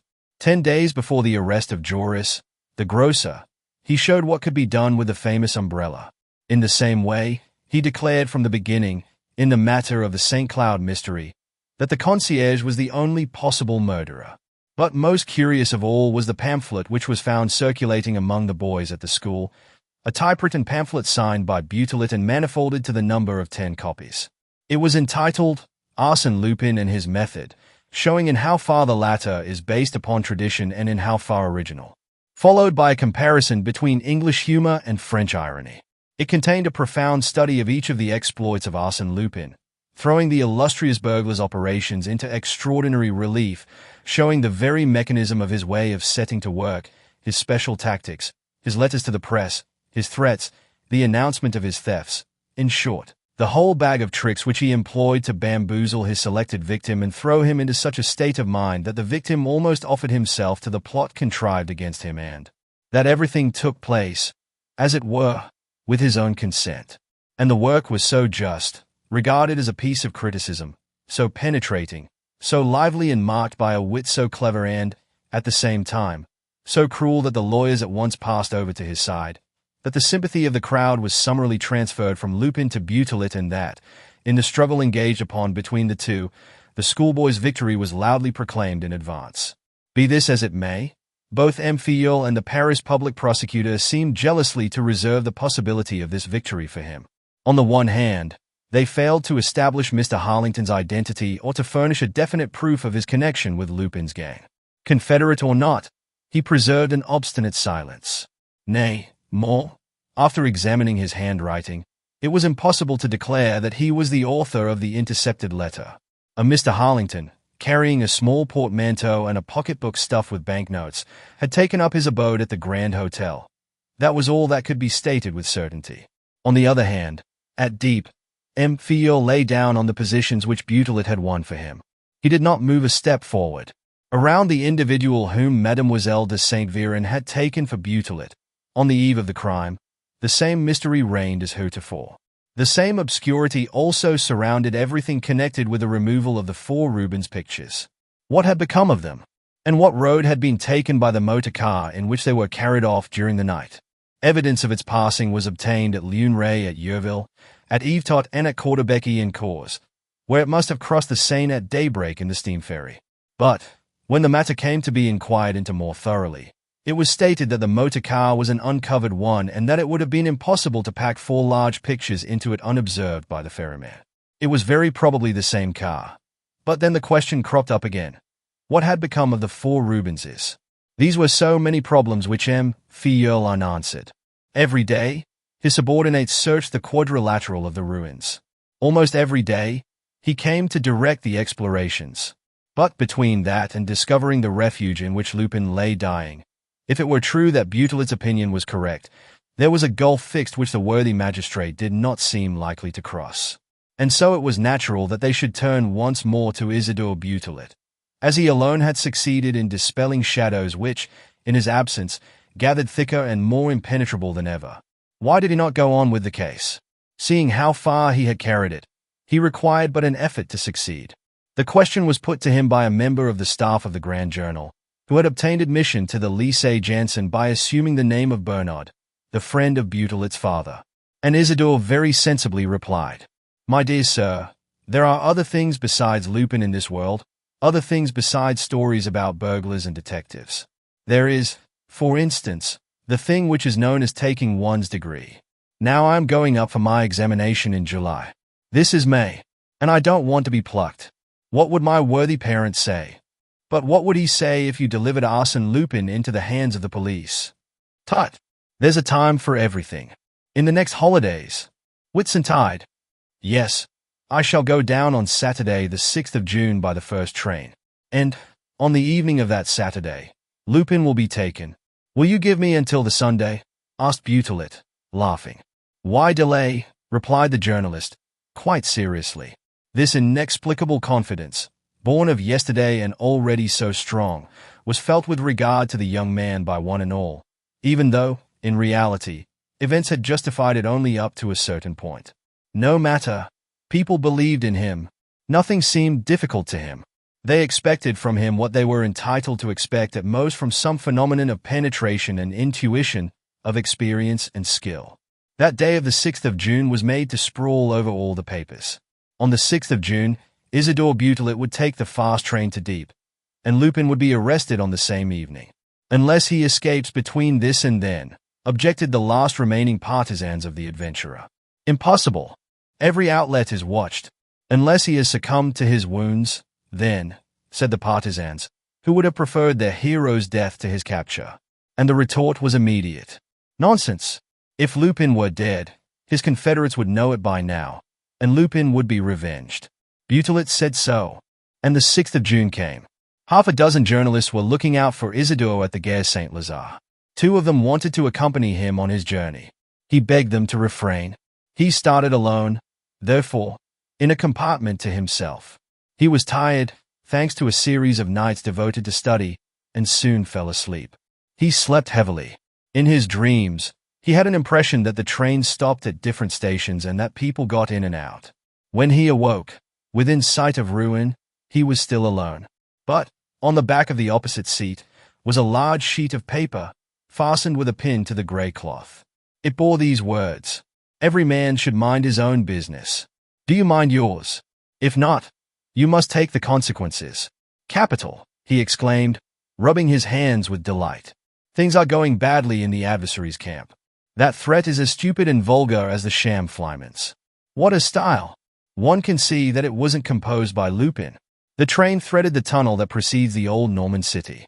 On reaching the station, Isidore took a few turns on the platform to stretch his legs. He was about to re-enter his compartment when a cry escaped him. As he passed the bookstall, he had read, in an absent-minded way, the following lines on the front page of a special edition of the Journal de Rouen, and their alarming sense suddenly burst upon him. Stop press news.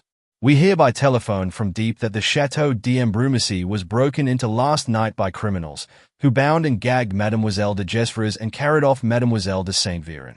Traces of blood have been seen at a distance of 500 yards from the house, and a scarf has been found close by, which is also stained with blood. There is every reason to fear that the poor young girl has been murdered. Isidore Butelet completed his journey to Dieppe without moving a limb. Bent in two, with his elbows on his knees and his hands plastered against his face, he sat thinking. At Dieppe, he took a fly. At the door of Ambrumésy, he met the examining magistrate, who confirmed the horrible news. "You know nothing more?" asked Butelet. "Nothing. I have only just arrived." At that moment, the sergeant of gendarmes came up to M. Filleul and handed him a crumpled, torn, and discolored piece of paper, which he had picked up not far from the place where the scarf was found. M. Filleul looked at it and gave it to Butelet, saying, "I don't suppose this will help us much in our investigations." Isidore turned the paper over and over. It was covered with figures, dots, and signs, and presented the exact appearance reproduced below. Chapter 3. The Corpse. At 6 o'clock in the evening, having finished all he had to do, M. Filleul, accompanied by M. Bredoux, his clerk, stood waiting for the carriage which was to take him back to Dieppe. He seemed restless, nervous. Twice over, he asked, "You haven't seen anything of young Butelet, I suppose?" "No, Monsieur le Juge d'Instruction, I can't say I have." "Where on earth can he be? I haven't set eyes on him all day." Suddenly, he had an idea, handed his portfolio to Bredoux, ran round the chateau and made for the ruins. Isidore Butelet was lying near the cloisters, flat on his face, with one arm folded under his head, on the ground carpeted with pine needles. He seemed drowsing. "Hello, young man. What are you doing here? Are you asleep?" "I'm not asleep. I've been thinking, ever since this morning. Ever since this morning. It's not a question of thinking. One must see into things first, study facts, look for clues, establish connecting links. The time for thinking comes after, when one pieces all that together and discovers the truth. Yes, I know. That's the usual way, the right one, I dare say. Mine is different. I think first, I try, above all, to get the general hang of the case, if I may so express myself. Then I imagine a reasonable and logical hypothesis, which fits in with the general idea. And then, and not before, I examine the facts to see if they agree with my hypothesis. That's a funny method and a terribly complicated one. It's a sure method, M. Fiol, which is more than can be said of yours. Come. Facts are facts. With your ordinary sort of adversary, yes. But, given an enemy endowed with a certain amount of cunning, the facts are those which he happens to have selected. Take the famous clues upon which you base your inquiry. Why, he was at liberty to arrange them as he liked. And you see where that can lead you, into what mistakes and absurdities, when you are dealing with a man like Arsène Lupin. Holmlock Shears himself fell into the trap. Arsène Lupin is dead. No matter. His gang remains, and the pupils of such a master are masters themselves. M. Fiol took Isidore by the arm and, leading him away. Words, young man, words. Here is something of more importance. Listen to me. Ganimard is otherwise engaged at this moment and will not be here for a few days. On the other hand, the Comte de Gesvres has telegraphed to Holmlock Shears, who has promised his assistance next week. Now don't you think, young man, that it would be a feather in our cap if we were able to say to those two celebrities, on the day of their arrival, "Awfully sorry, gentlemen, but we couldn't wait. The business is done?" It was impossible for M. Fiol to confess helplessness with greater candor. Butelet suppressed a smile and, pretending not to see through the worthy magistrate, replied, "I confess, Monsieur le Juge d'instruction, that, if I was not present at your inquiry just now, it was because I hoped that you would consent to tell me the results. May I ask what you have learned?" Well, last night, at 11 o'clock, the 3 gendarmes whom Sergeant Quevelin had left on guard at the chateau received a note from the sergeant telling them to hasten with all speed to Ouville, where they are stationed. They at once rode off, and when they arrived at Ouville, they discovered that they had been tricked, that the order was a forgery, and that there was nothing for them to do but return to Ambrumésy. This they did, accompanied by Sergeant Quevelin. But they were away for an hour and a half, and, during this time, the crime was committed. In what circumstances? Very simple circumstances, indeed. A ladder was removed from the farm buildings and placed against the second story of the chateau. A pane of glass was cut out and a window opened. 2 men, carrying a dark lantern, entered Mademoiselle de Gesvres's room and gagged her before she could cry out. Then, after binding her with cords, they softly opened the door of the room in which Mademoiselle de Saint-Véran was sleeping. Mademoiselle de Gesvres heard a stifled moan, followed by the sound of a person struggling. A moment later, she saw 2 men carrying her cousin, who was also bound and gagged. They passed in front of her and went out through the window. Then Mademoiselle de Gesvres, terrified and exhausted, fainted. But what about the dogs? I thought M. de Gesvres had bought 2 almost wild sheepdogs, which were let loose at night. They were found dead, poisoned. By whom? Nobody could get near them. It's a mystery. The fact remains that the 2 men crossed the ruins without let or hindrance and went out by the little door which we have heard so much about. They passed through the copsewood, following the line of the disused quarries. It was not until they were nearly half a mile from the chateau, at the foot of the tree known as the Great Oak, that they stopped and executed their purpose. If they came with the intention of killing Mademoiselle de Saint-Véran, why didn't they murder her in her room? I don't know. Perhaps the incident that settled their determination only occurred after they had left the house. Perhaps the girl succeeded in releasing herself from her bonds. In my opinion, the scarf which was picked up was used to fasten her wrists. In any case, the blow was struck at the foot of the Great Oak. I have collected indisputable proofs. But the body has not been found, but there is nothing excessively surprising in that. As a matter of fact, the trail which I followed brought me to the church at Varengel and the old cemetery perched on the top of the cliff. From there it is a sheer precipice, a fall of over 300 feet to the rocks and the sea below. In a day or two, a stronger tide than usual will cast up the body on the beach. Obviously, this is all very simple. Yes, it is all very simple and doesn't trouble me in the least. Lupin is dead. His accomplices heard of it and, to revenge themselves, have killed Mademoiselle de Saint-Véran. These are facts which did not even require checking. But Lupin, what about him? What has become of him? In all probability, his confederates removed his corpse at the same time that they carried away the girl. But what proof have we? None at all. Any more than of his staying in the ruins, or of his death, or of his life. And that is the real mystery, M. Butelet. The murder of Mademoiselle Raymond solves nothing. On the contrary, it only complicates matters. What has been happening during the past 2 months at the Chateau d'Ambrumésy? If we don't clear up the riddle, young man, others will give us the go-by. On what day are those others coming? Wednesday, Tuesday perhaps. Butelet seemed to be making an inward calculation and then declared, Monsieur le Juge d'instruction, this is Saturday. I had to be back at school on Monday evening. Well, if you will have the goodness to be here at 10 o'clock exactly on Monday morning, I will try to give you the key to the riddle. Really, M. Butelet? Do you think so? Are you sure? I hope so, at any rate. And where are you going now? I'm going to see if the facts consent to fit in with the general theory which I am beginning to perceive, and if they don't fit in, well, Monsieur le Juge d'instruction, said Butelet, with a laugh, then it will be their fault and I must look for others which will prove more tractable. Till Monday, then. Till Monday. A few minutes later, M. Filleul was driving toward Dieppe, while Isidore mounted a bicycle which he had borrowed from the Comte de Gesvres and rode off along the road to Yeovil and Caudebec-en-Corse. There was one point in particular on which the young man was anxious to form a clear opinion, because this just appeared to him to be the enemy's weakest point. Objects of the size of the 4 Rubens pictures cannot be juggled away. They were bound to be somewhere. Granting that it was impossible to find them for the moment, might one not discover the road by which they had disappeared?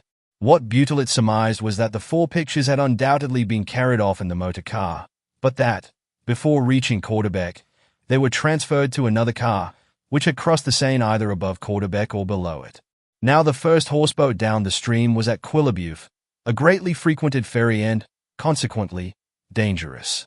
Upstream, there was the ferryboat at La Meilleraie, a large but lonely market town, lying well off the main road. By midnight, Isidore had covered the 35 or 40 miles to La Meilleraie and was knocking at the door of an inn by the waterside. He slept there and, in the morning, questioned the ferrymen. They consulted the counterfoils in the traffic book. No motorcar had crossed on Thursday the 23rd of April. A horse-drawn vehicle, then, suggested Butelet. A cart? A van? No, not either. Isidore continued his inquiries all through the morning. He was on the point of leaving for Quillebeuf, when the waiter of the inn at which he had spent the night said, I came back from my 13 days' training on the morning of which you are speaking and I saw a cat, but it did not go across. Really? No. They unloaded it onto a flat boat, a barge of sorts, which was moored to the wharf. And where did the cart come from? Oh, I knew it at once.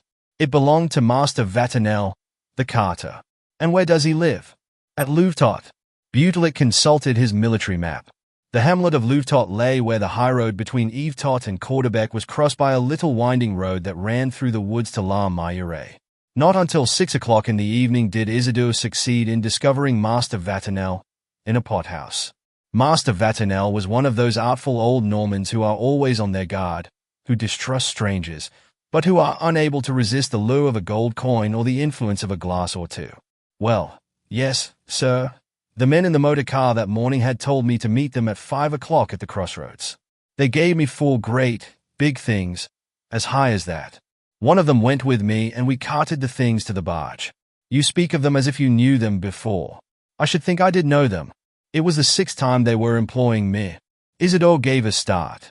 The 6th time, you say? And since when? Why, every day before that one, to be sure. But it was other things then, great blocks of stone, or else smaller, longish ones, wrapped up in newspapers, which they carried as if they were worth I don't know what. Oh, I mustn't touch those on any account. But what's the matter? You've turned quite white. Nothing, the heat of the room. Butelet staggered out into the air. The joy, the surprise of the discovery made him feel giddy.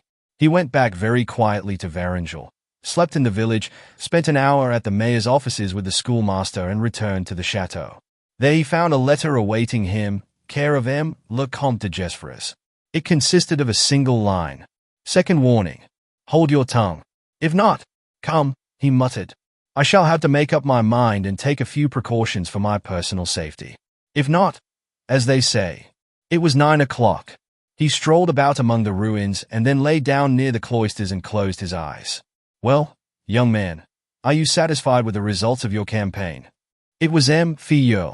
Delighted, Monsieur le Juge d'instruction. By which I mean to say that I am prepared to keep my promise, in spite of this very uninviting letter. He showed the letter to M. Pooh! Stuff and nonsense, cried the magistrate. I hope you won't let that prevent you from telling you what I know. No, Monsieur le Juge d'instruction. I have given my word and I shall keep it. In less than 10 minutes, you shall know a part of the truth. A part. Yes, in my opinion, Lupin's hiding place does not constitute the whole of the problem. Far from it. But we shall see later on. M. Butylate, nothing that you do could astonish me now. But how were you able to discover? Oh, in a very natural way. In the letter from old man Harlington to M. Etienne de Vaudreix, or rather to Lupin. The intercepted letter? Yes. There is a phrase which always puzzled me. After saying that the pictures are to be forwarded as arranged, he goes on to say, you may add the rest, if you are able to succeed, which I doubt. Yes, I remember. What was this rest? A work of art? A curiosity? The chateau contains nothing of any value besides the Rubenses and the tapestries. Jewelry? There is very little, and what there is of it is not worth much. In that case, what could it be? On the other hand, was it conceivable that people so prodigiously clever as Lupin should not have succeeded in adding the rest, which they themselves had evidently suggested? A difficult undertaking, very likely, exceptional, surprising, I dare say, but possible and therefore certain, since Lupin wished it. And yet he failed. Nothing has disappeared. He did not fail. Something has disappeared.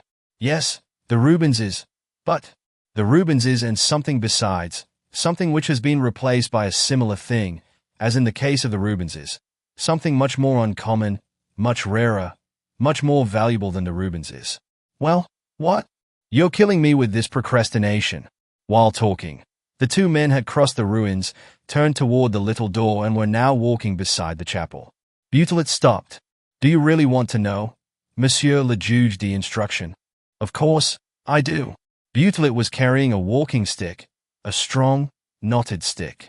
Suddenly, with a back stroke of this stick, he smashed one of the little statues that adorned the front of the chapel. Why, you're mad, shouted M. Filleul, beside himself, rushing at the broken pieces of the statue. You're mad.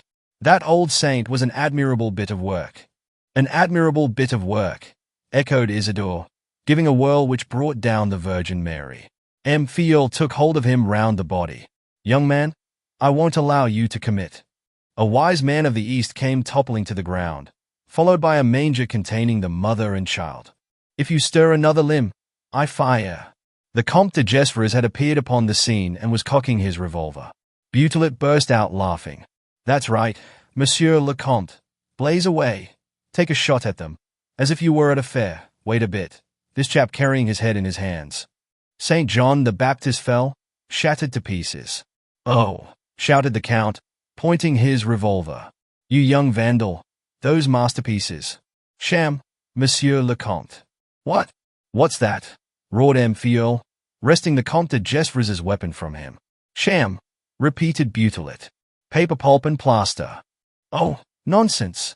It can't be true. Hollow plaster, I tell you. Nothing at all. The Count stooped and picked up a sliver of a statuette. Look at it, Monsieur le Comte, and see for yourself. It's plaster. Rusty, musty, mildewed plaster, made to look like old stone. But plaster for all that. Plaster cast. That's all that remains of your perfect masterpiece. That's what they've done in just a few days. That's what the Sieur Charpenais, who copied the Rubenses, prepared a year ago. He seized M. Filleul's arm in his turn. What do you think of it, Monsieur le Juge d'instruction? Isn't it fine?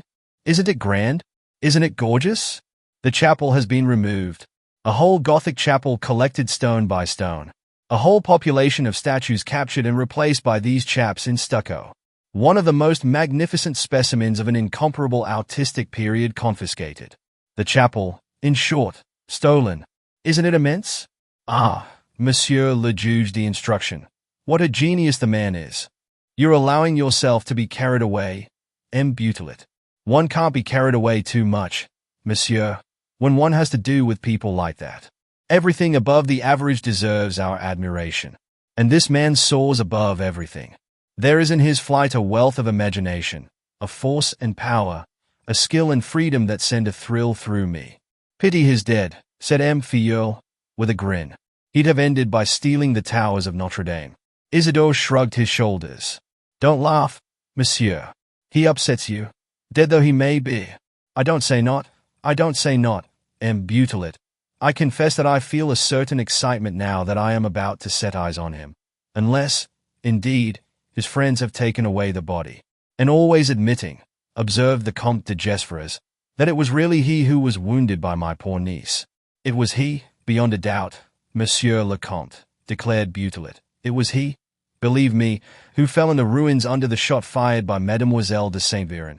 It was he whom she saw rise and who fell again and dragged himself toward the cloisters to rise again for the last time. This by a miracle which I will explain to you presently, to rise again for the last time and reach this stone shelter, which was to be his tomb. And Butelet struck the threshold of the chapel with his stick. Eh? What? Cried Filleul, taken aback. His tomb.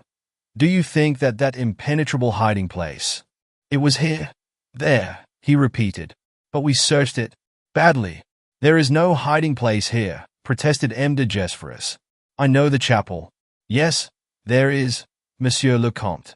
Go to the mayor's office at Varengel, where they have collected all the papers that used to be in the old parish of Ambrumésy, and you will learn from those papers, which belong to the 18th century, that there is a crypt below the chapel. This crypt doubtless dates back to the Roman chapel, upon the site of which the present one was built. But how can Lupin have known this detail? Asked Filleul. In a very simple manner, because of the works which he had to execute to take away the chapel. Come, Butelet, you're exaggerating. He has not taken away the whole chapel. Look, not one of the stones of this top course has been touched. Obviously, he cast and took away only what had a financial value. The wrought stones, the sculptures, the statuettes, the whole treasure of little columns and carved arches. He did not trouble about the groundwork of the building itself. The foundations remain. Therefore, Butelet, Lupin was not able to make his way into the crypt.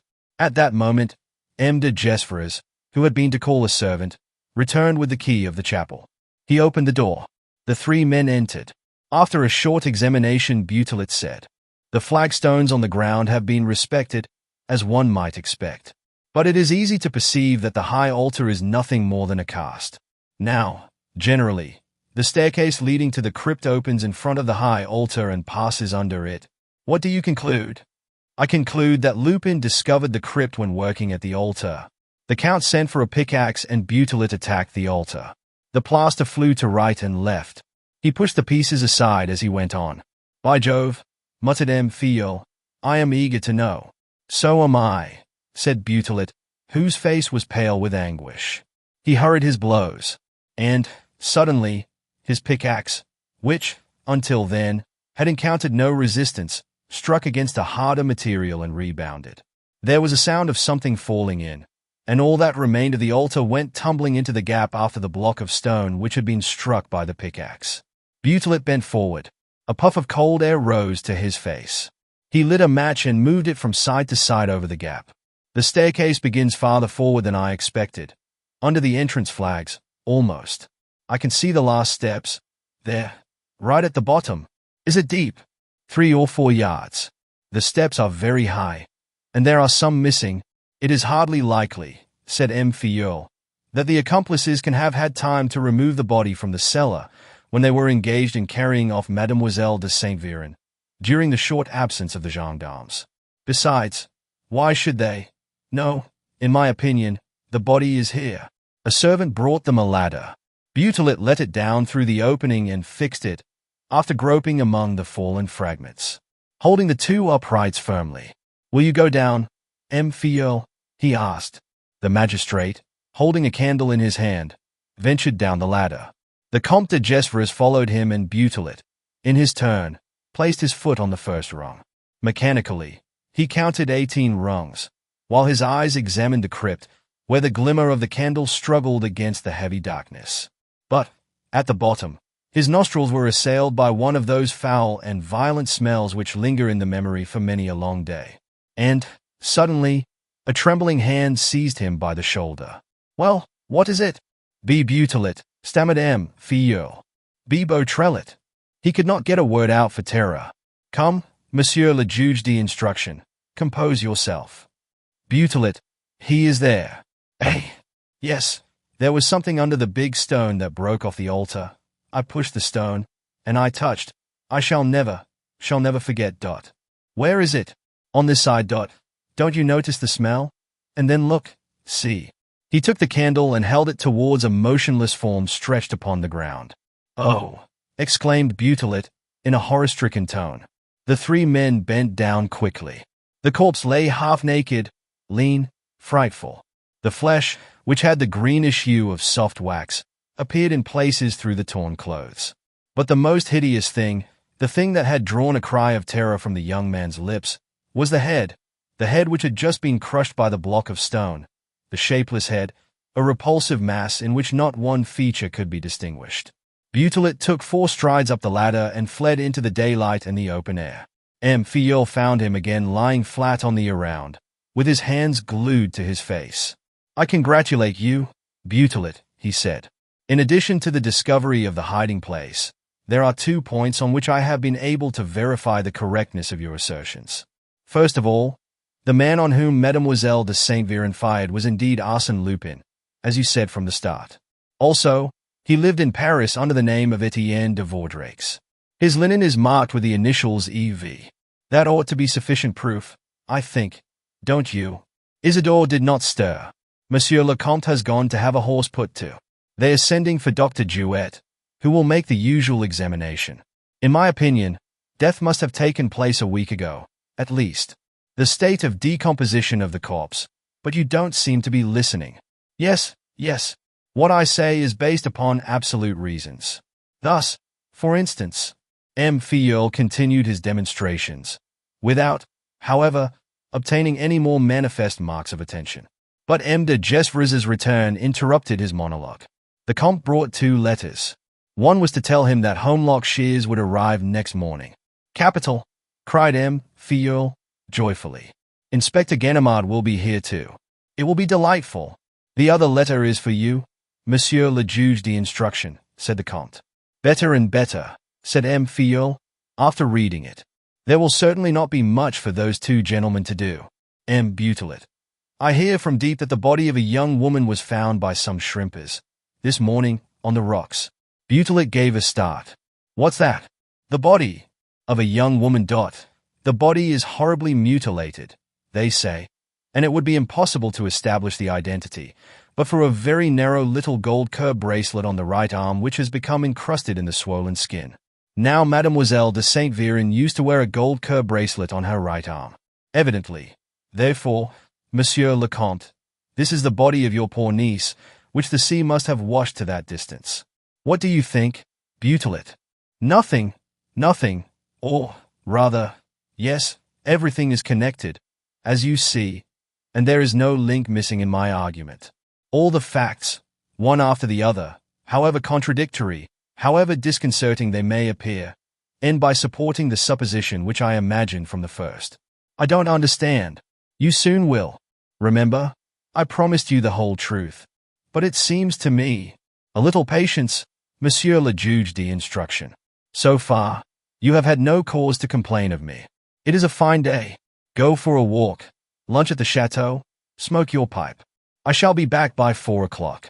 As for my school, well, I don't care. I shall take the night train. They had reached the outhouses at the back of the chateau. Butelet jumped on his bicycle and rode away. At Dieppe, he stopped at the office of the local paper, the Vigie, and examined the file for the last fortnight. Then he went on to the market town of Envermeu, 6 or 7 miles farther. At Envermeu, he talked to the mayor, the rector, and the local policeman. The church clock struck 3. His inquiry was finished. He returned singing for joy. He pressed upon the 2 pedals turn by turn, with an equal and powerful rhythm. His chest opened wide to take in the keen air that blew from the sea. And, from time to time, he forgot himself to the extent of uttering shouts of triumph to the sky, when he thought of the aim which he was pursuing and of the success that was crowning his efforts. Brumacy appeared in sight. He coasted at full speed down the slope leading to the chateau. The top rows of venerable trees that lined the road seemed to run to meet him and to vanish behind him forthwith. And, all at once, he uttered a cry. In a sudden vision, he had seen a rope stretched from one tree to another across the road. His machine gave a jolt and stopped short. Butelet was flung 3 yards forward with immense violence, and it seemed to him that only chance, a miraculous chance, caused him to escape a heap of pebbles on which, logically, he ought to have broken his head. He lay for a few seconds stunned. Then, all covered with bruises, with the skin flayed from his knees, he examined the spot. On the right lay a small wood, by which his aggressor had no doubt fled. Butelet untied the rope. To the tree on the left around which it was fastened a small piece of paper was fixed with string. Butelet unfolded it and read. The third and last warning. He went on to the chateau, put a few questions to the servants and joined the examining magistrate in a room on the ground floor, at the end of the right wing, where M. Filleul used to sit in the course of his operations. M. Filleul was writing, with his clerk seated opposite to him. At a sign from him, the clerk left the room, and the magistrate exclaimed, "Why, what have you been doing to yourself, M. Butelet? Your hands are covered with blood." It's nothing, said the young man. "Just a fall occasioned by this rope, which was stretched in front of my bicycle. I will only ask you to observe that the rope comes from the chateau. Not longer than 20 minutes ago, it was being used to dry linen on, outside the laundry. You don't mean to say so, Monsieur le Juge d'instruction. I am being watched here, by someone in the very heart of the place, who can see me, who can hear me, and who, minute by minute, observes my actions and knows my intentions. Do you think so? I am sure of it. It is for you to discover him, and you will have no difficulty in that. As for myself, I want to have finished and to give you the promised explanations. I have made faster progress than our adversaries expected, and I am convinced that they mean to take vigorous measures on their side. The circle is closing around me. The danger is approaching. I feel it. Nonsense, Butelet. You wait and see. For the moment, let us lose no time. And, first, a question on a point which I want to have done with at once. Have you spoken to anybody of that document which Sergeant Quevelin picked up and handed you in my presence? No, indeed, not to a soul. But do you attach any value? The greatest value. It's an idea of mine, an idea, I confess, which does not rest upon a proof of any kind. For, up to the present, I have not succeeded in deciphering the document, and therefore I am mentioning it, so that we need not come back to it. Butelet pressed his hand on M. Filleul's and whispered, "Don't speak. There's someone listening, outside." The gravel creaked. Butelet ran to the window and leaned out. There's no one there, but the border has been trodden down. We can easily identify the footprints. He closed the window and sat down again.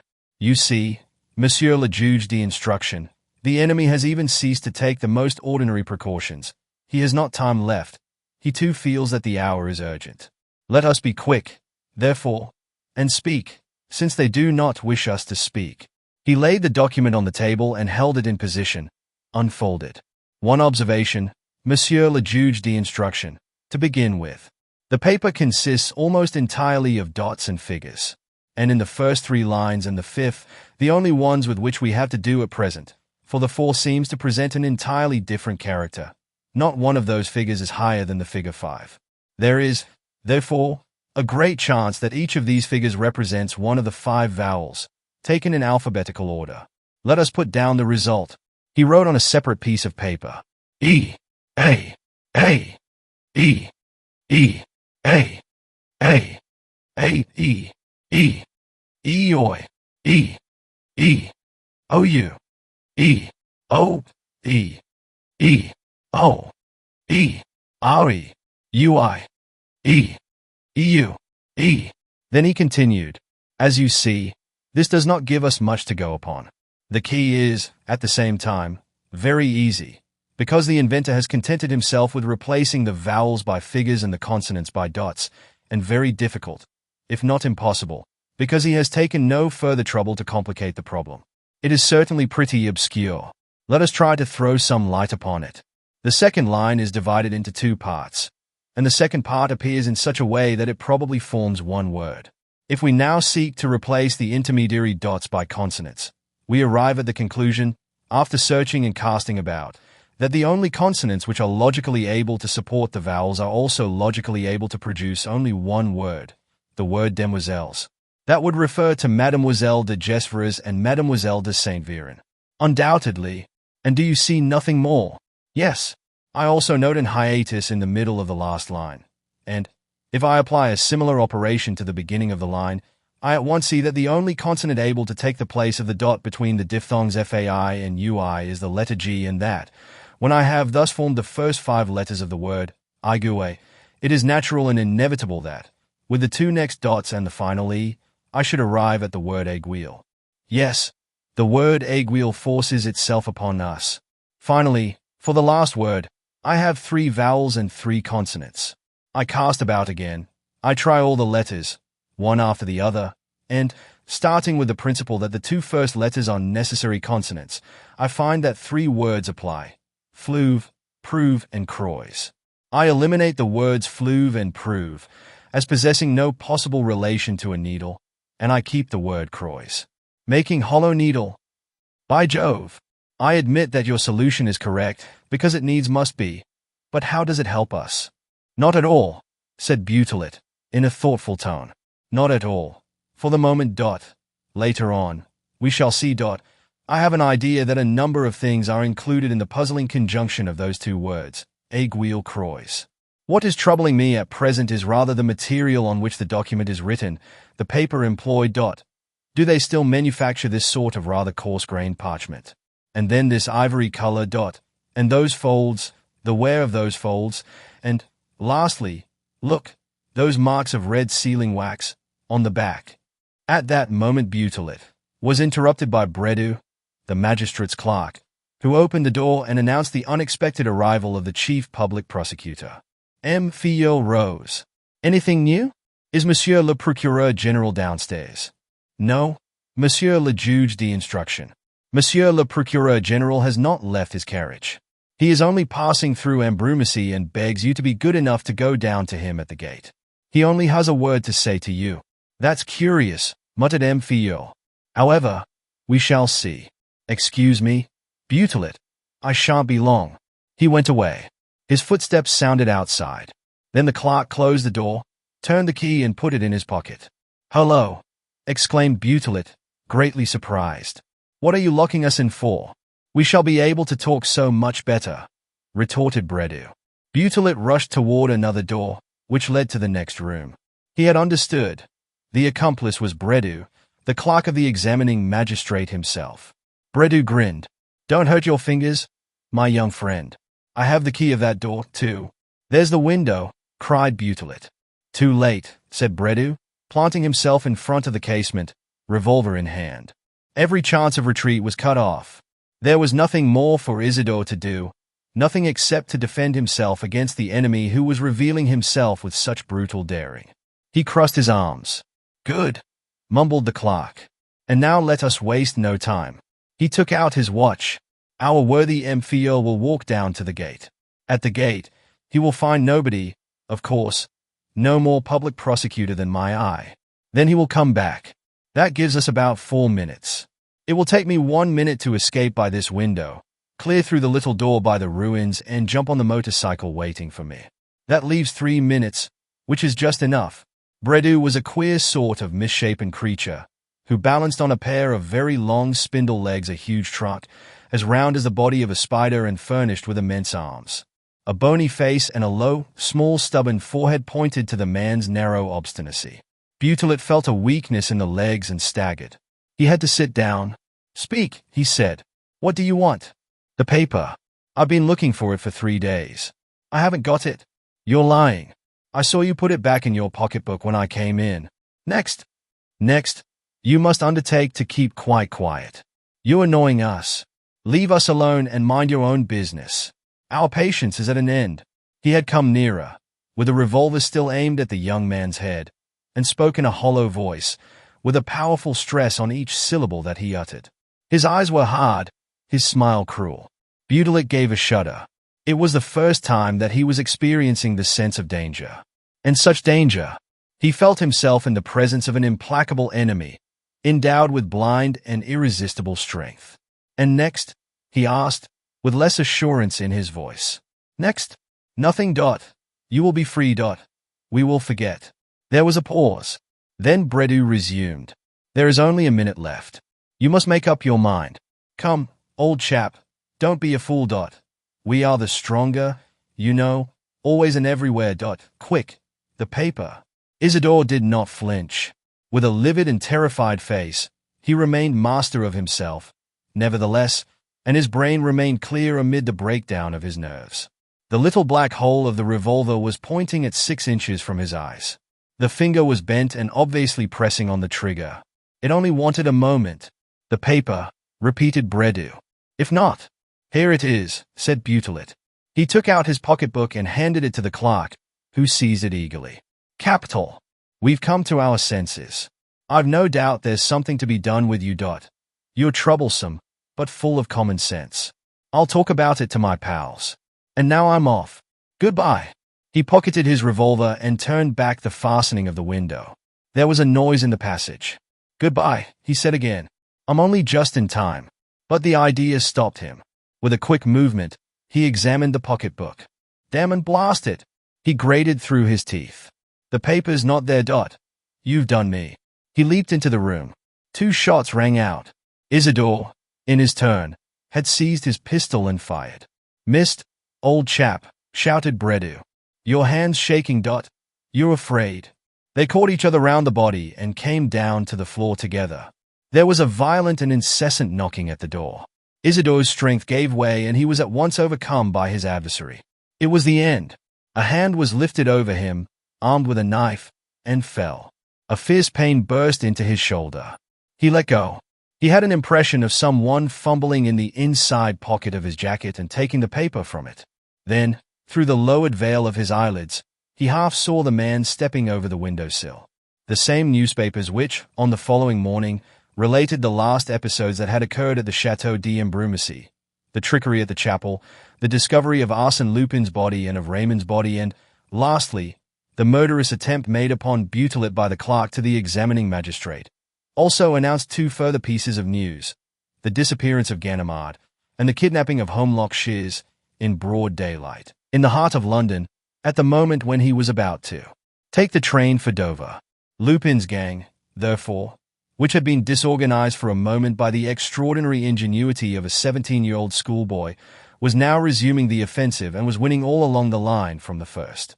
Lupin's 2 great adversaries, Shears and Ganimard, were put away.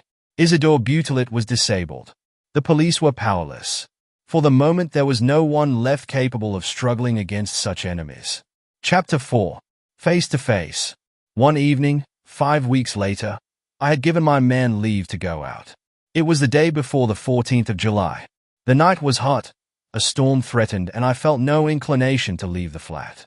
I opened wide the glass doors leading to my balcony, lit my reading lamp and sat down in an easy chair to look through the papers, which I had not yet seen. It goes without saying that there was something about Arsène Lupin in all of them.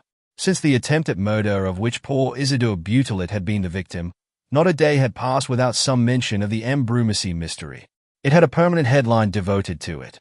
Never had public opinion been excited to that extent, thanks to the extraordinary series of hurried events, of unexpected and disconcerting surprises. M. Filleul, who was certainly accepting the secondary part allotted to him with a good faith worthy of all praise, had let the interviewers into the secret of his young adviser's exploits during the memorable 3 days, so that the public was able to indulge in the rashest suppositions. And the public gave itself free scope. Specialists and experts in crime, novelists and playwrights, retired magistrates and chief detectives, erstwhile Lecoqs and budding Holmlock Shearses, each had his theory and expounded it in lengthy contributions to the press. Everybody corrected and supplemented the inquiry of the examining magistrate. And all on the word of a child, on the word of Isidore Butilet, a sixth-form schoolboy at the Lycée Janson de Sailly. For really, it had to be admitted, the complete elements of the truth were now in everybody's possession. What did the mystery consist of? They knew the hiding place where Arsène Lupin had taken refuge and lain dying. There was no doubt about it. Dr. DeLatta, who continued to plead professional secrecy and refused to give evidence, nevertheless confessed to his intimate friends, who lost no time in blabbing, that he really had been taken to a crypt to attend a wounded man whom his confederates introduced to him by the name of Arsène Lupin. And, as the corpse of Etienne de Vaudreix was found in that same crypt, and as the said Etienne de Vaudreix was none other than Arsène Lupin, as the official examination went to show, all this provided an additional proof, if one were needed, of the identity of Arsène Lupin and the wounded man. Therefore, with Lupin dead and Mademoiselle de Saint Véran's body recognized by the curb bracelet on her wrist, the tragedy was finished. It was not. Nobody thought that it was, because Butelet had said the contrary. Nobody knew in what respect it was not finished. But, on the word of the young man, the mystery remained complete. The evidence of the senses did not prevail against the statement of a Butelet.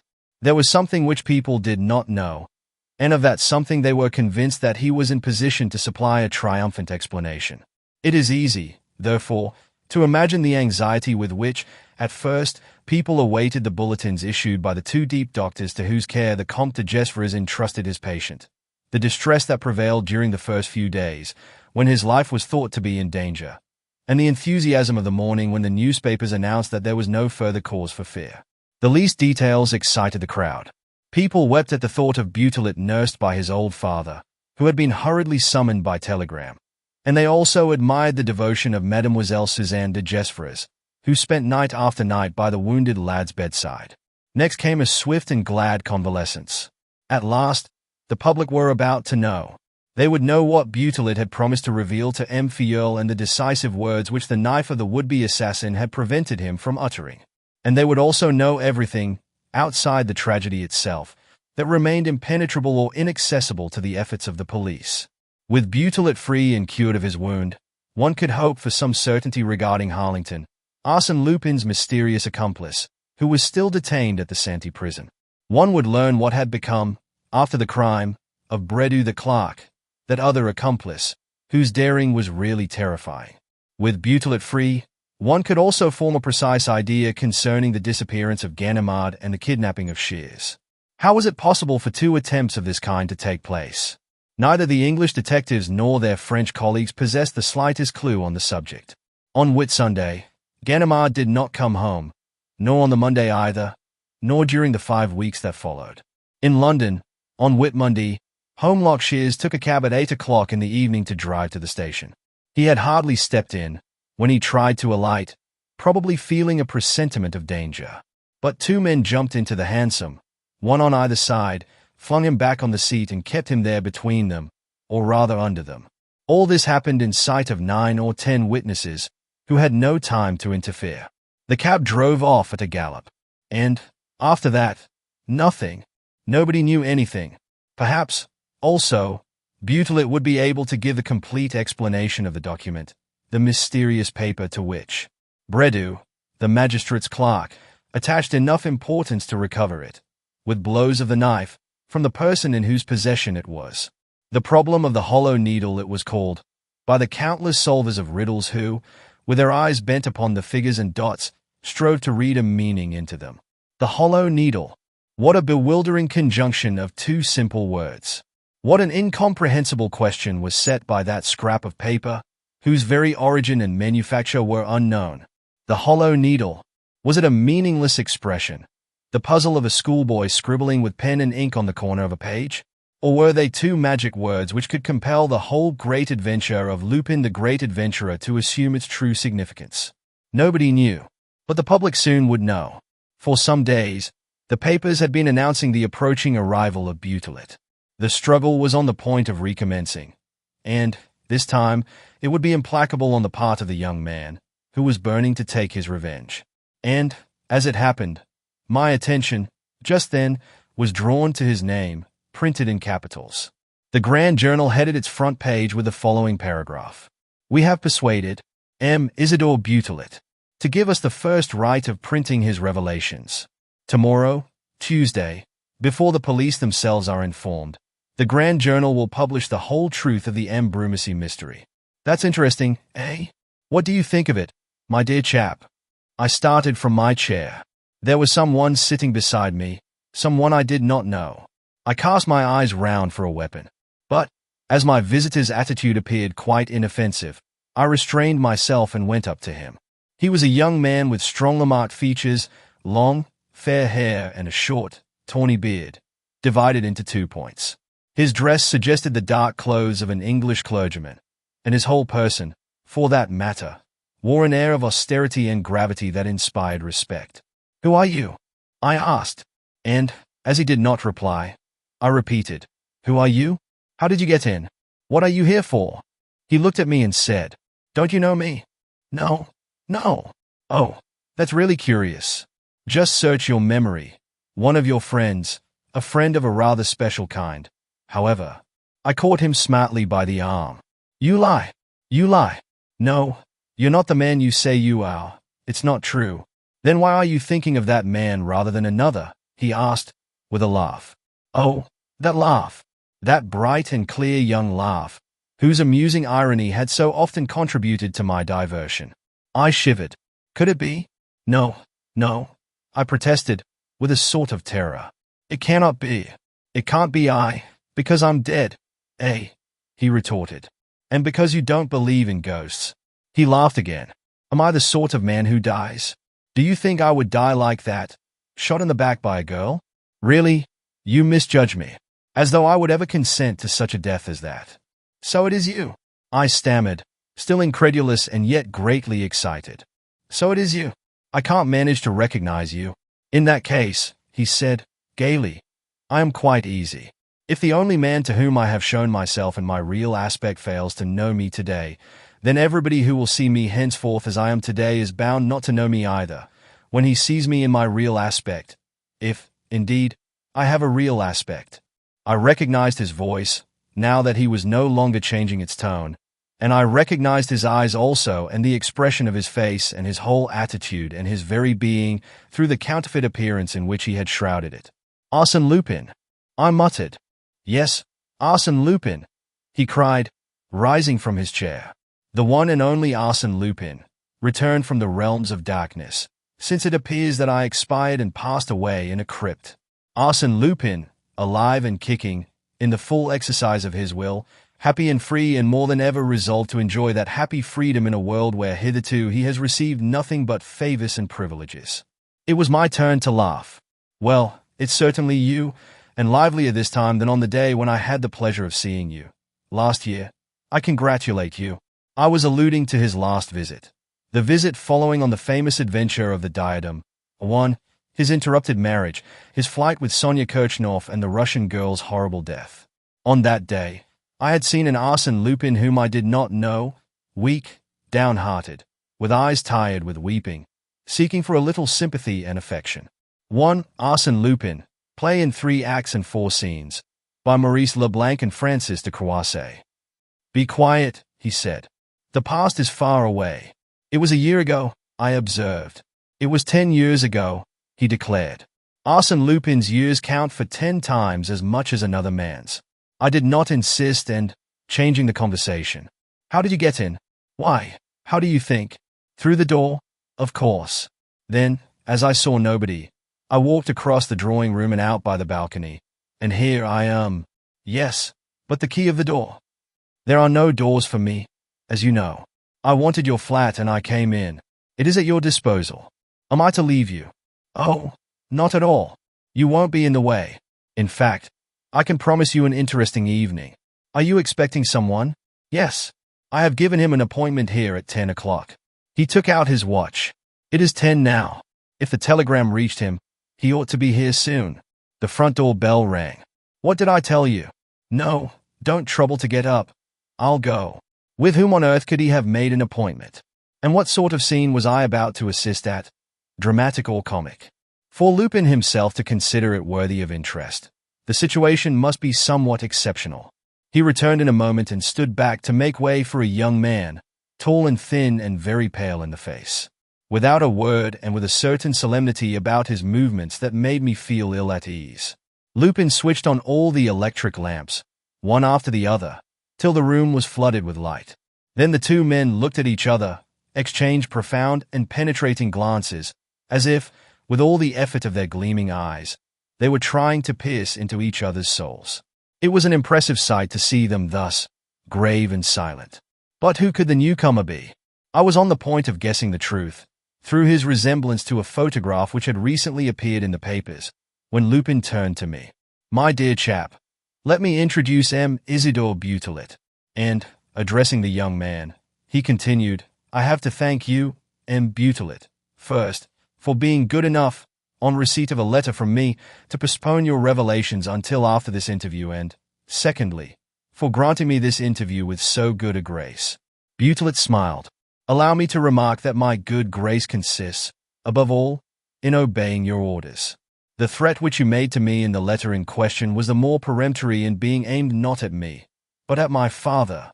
"My word," said Lupin, laughing, "we must do the best we can and make use of the means of action vouchsafed to us. I knew by experience that your own safety was indifferent to you, seeing that you resisted the arguments of Master Bredoux. There remained your father for whom you have a great affection. I played on that string. And here I am," said Butelet, approvingly. I motioned them to be seated. They consented, and Lupin resumed, in that tone of imperceptible banter which is all his own.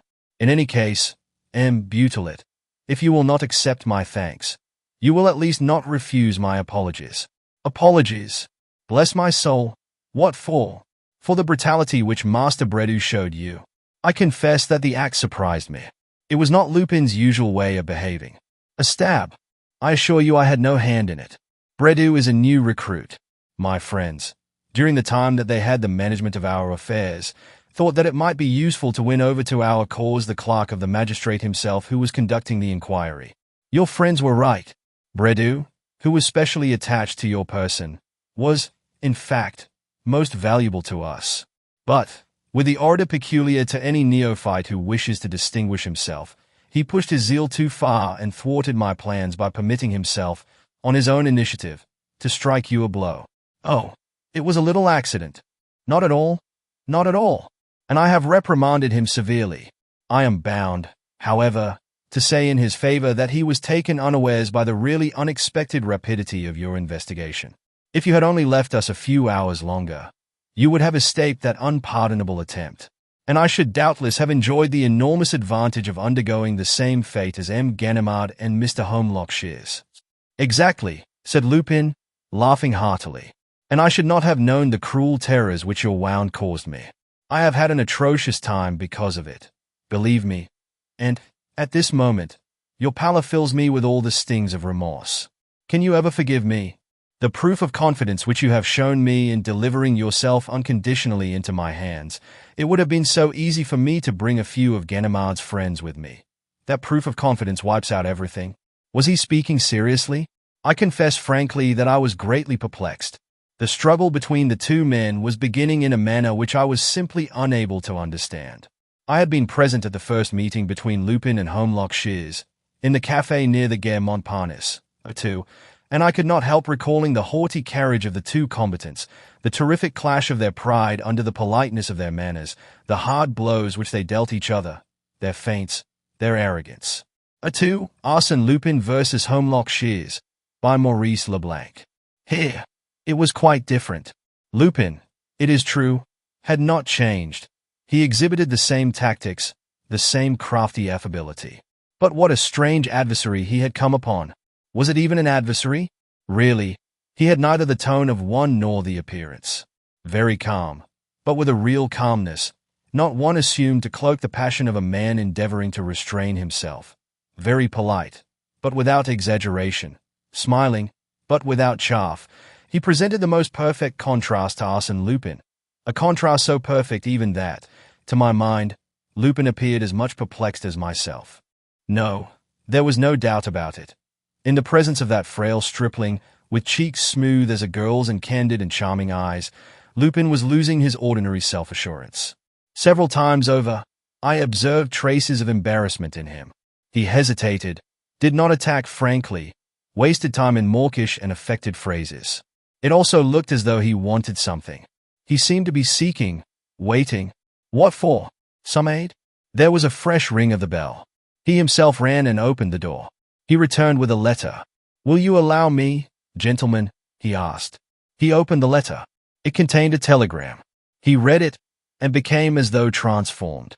His face lit up, his figure righted itself, and I saw the veins on his forehead swell. It was the athlete who once more stood before me, the ruler, sure of himself, master of events and master of persons. He spread the telegram on the table and, striking it with his fist, exclaimed, "Now, M. Butelet, it's you and I." Butelet adopted a listening attitude, and Lupin began, in measured, but harsh and masterful tones. "Let us throw off the mask, what say you? And have done with hypocritical compliments. We are two enemies, who know exactly what to think of each other. We act toward each other as enemies, and therefore we ought to treat with each other as enemies." "To treat?" echoed Butelet, in a voice of surprise. "Yes, to treat. I did not use that word at random, and I repeat it, in spite of the effort, the great effort, which it costs me. This is the first time I have employed it to an adversary. But also, I may as well tell you at once, it is the last. Make the most of it. I shall not leave this flat without a promise from you. If I do, it means war." Butelet seemed more and more surprised. He said very prettily, "I was not prepared for this. You speak so funnily. It's so different from what I expected. Yes, I thought you were not a bit like that. Why this display of anger? Why use threats? Are we enemies because circumstances bring us into opposition? Enemies? Why?" Lupin appeared a little out of countenance, but he snarled and, leaning over the boy, "Listen to me, youngster," he said.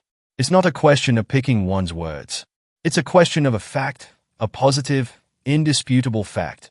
And that fact is this: in all the past 10 years, I have not yet knocked up against an adversary of your capacity. With Ganimard and Holmlock Shears I played as if they were children. With you, I am obliged to defend myself.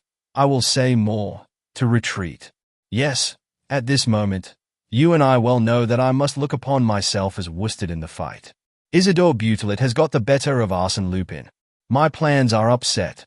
What I tried to leave in the dark you have brought into the full light of day. You annoy me. You stand in my way. Well, I've had enough of it. Bredu told you so to no purpose. I now tell you so again, and I insist upon it, so that you may take it to heart. I've had enough of it." Butelet nodded his head. "Yes, but what do you want?" "Peace. Each of us minding his own business, keeping to his own side. That is to say, you free to continue your burglaries undisturbed. I free to return to my studies. Your studies, anything you please. I don't care. But you must leave me in peace. I want peace. How can I trouble it now?" Lupin seized his hand violently. "You know quite well. Don't pretend not to know. You are at this moment in possession of a secret to which I attach the highest importance. This secret you were free to guess, but you have no right to give it to the public. Are you sure that I know it?" "You know it, I am certain. Day by day, hour by hour, I have followed your train of thought and the progress of your investigations. At the very moment when Bredu struck you, you were about to tell all. Subsequently, you delayed your revelations, out of solicitude for your father. But they are now promised to this paper here. The article is written. It will be set up in an hour. It will appear tomorrow. Quite right."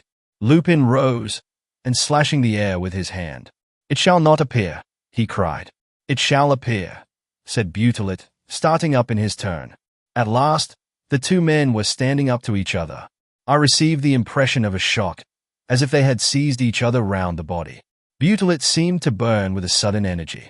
It was as though a spark had kindled within him a group of new emotions: pluck, self-respect, the passion of fighting, the intoxication of danger. As for Lupin, I read in the radiance of his glance the joy of the duelist who at length encounters the sword of his hated rival. "Is the article in the printer's hands?"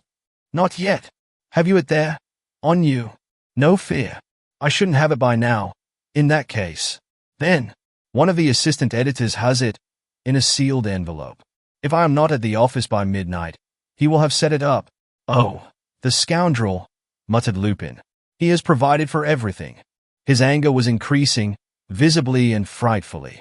Butelet chuckled, jeering in his turn, carried away by his success. "Stop that, you brat," roared Lupin. "You're forgetting who I am, and that, if I wished, upon my word, his daring to laugh." A great silence fell between them. Then Lupin stepped forward and, in muttered tones, with his eyes on Butelitz. "You shall go straight to the Grand Journal. Tear up your article. See the editor. Tell him you made a mistake.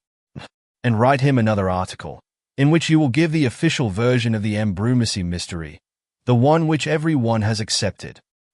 Lupin took up a steel ruler that lay on my desk and broke it in two without an effort. His pallor was terrible to see. He wiped away the beads of perspiration that stood on his forehead. He, who had never known his wishes resisted, was being maddened by the obstinacy of this child. He pressed his two hands on Butelitz's shoulder and, emphasizing every syllable, continued. "You shall do as I tell you, Butelitz. You shall say that your latest discoveries have convinced you of my death, that there is not the least doubt about it. You shall say so because I wish it, because it has to be believed that I am dead. You shall say so, above all, because, if you do not say so, because, if I do not say so, your father will be kidnapped tonight, as Ganimard and Holmlock Shears were." Butelitz gave a smile. "Don't laugh. Answer." "My answer is that I am very sorry to disappoint you, but I have promised to speak and I shall speak. Speak in the sense which I have told you." "I shall speak the truth," cried Butelitz, eagerly. "It is something which you can't understand, the pleasure, the need, rather, of saying the thing that is and saying it aloud. The truth is here, in this brain which has guessed it and discovered it, and it will come out, all naked and quivering. The article, therefore, will be printed as I wrote it. The world shall know that Lupin is alive and shall know the reason why he wished to be considered dead. The world shall know all." And he added, calmly, "And my father shall not be kidnapped." Once again, they were both silent, with their eyes still fixed upon each other. They watched each other. Their swords were engaged up to the hilt, and it was like the heavy silence that goes before the mortal blow. Which of the two was to strike it? Lupin said, between his teeth. "Failing my instructions to the contrary, 2 of my friends have orders to enter your father's room tonight, at 3 o'clock in the morning, to seize him and carry him off to join Ganimard and Holmlock Shears." A burst of shrill laughter interrupted him. "Why, you highwayman, don't you understand," cried Butelitz, "that I have taken my precautions? So you think that I am innocent enough, ass enough, to have sent my father home to his lonely little house in the open country?" Oh, the gay, bantering laughter that lit up the boy's face. It was a new sort of laugh on his lips, a laugh that showed the influence of Lupin himself, and the familiar form of address which he adopted placed him at once on his adversary's level. He continued, "You see, Lupin, your great fault is to believe your schemes infallible. You proclaim yourself beaten, do you? What humbug! You are convinced that you will always win the day in the end, and you forget that others can have their little schemes, too. Mine is a very simple one, my friend." It was delightful to hear him talk. He walked up and down, with his hands in his pockets and with the easy swagger of a boy teasing a caged beast. Really, at this moment, he was revenging, with the most terrible revenges, all the victims of the great adventurer. And he concluded, "Lupin, my father is not in Savoy. He is at the other end of France, in the center of a big town, guarded by 20 of our friends, who have orders not to lose sight of him until our battle is over. Would you like details? He is at Cherbourg, in the house of one of the keepers of the arsenal. And remember that the arsenal is closed at night and that no one is allowed to enter it by day, unless he carries an authorization and is accompanied by a guide." He stopped in front of Lupin and defied him, like a child making faces at his playmate. "What do you say to that, master?" For some minutes, Lupin had stood motionless. Not a muscle of his face had moved. What were his thoughts? Upon what action was he resolving? To anyone knowing the fierce violence of his pride, the only possible solution was the total, immediate, final collapse of his adversary. His fingers twitched. For a second, I had a feeling that he was about to throw himself upon the boy and wring his neck. "What do you say to that, master?" Butelitz repeated. Lupin took up the telegram that lay on the table, held it out and said, very calmly, "Hey, baby, read that." Butelitz became serious, suddenly, impressed by the gentleness of the movement. He unfolded the paper and, at once, raising his eyes, murmured, "What does it mean? I don't understand." "At any rate, you understand the first word," said Lupin, "the first word of the telegram, That is to say, the name of the place from which it was sent. Look, Cherbourg. Yes, yes, stammered Butelet. Yes, I understand. Cherbourg and then, I should think the rest is quite plain. Removal of luggage finished. Friends left with it and will wait instructions till 8 morning. Oh well, is there anything there that seems obscure? The word luggage? Pooh, you wouldn't have them right, Butelet, Senior. What then? The way in which the operation was performed? The miracle by which your father was taken out of Cherbourg Arsenal, in spite of his 20 bodyguards? Pooh, it's as easy as ABC. And the fact remains that the luggage has been dispatched. What do you say to that, baby? With all his tense being, with all his exasperated energy, Isidore tried to preserve a good countenance. But I saw his lips quiver, his jaw shrink, his eyes vainly strive to fix upon a point. He lisped a few words, then was silent and, suddenly, gave way and, with his hands before his face, burst into loud sobs. Oh, father, father! An unexpected result, which was certainly the collapse which Lupin's pride demanded, but also something more, something infinitely touching and infinitely artless. Lupin gave a movement of annoyance and took up his hat, as though this unaccustomed display of sentiment were too much for him. But, on reaching the door, he stopped, hesitated, and then returned, slowly, step by step. The soft sound of the sobs rose like the sad wailing of a little child overcome with grief. The lad's shoulders marked the heart-rending rhythm. Tears appeared through the crossed fingers. Lupin leaned forward and, without touching Butelet, said, in a voice that had not the least tone of pleasantry, nor even of the offensive pity of the victor, "Don't cry, youngster. This is one of those blows which a man must expect when he rushes headlong into the fray, as you did. The worst disasters lie in wait for him.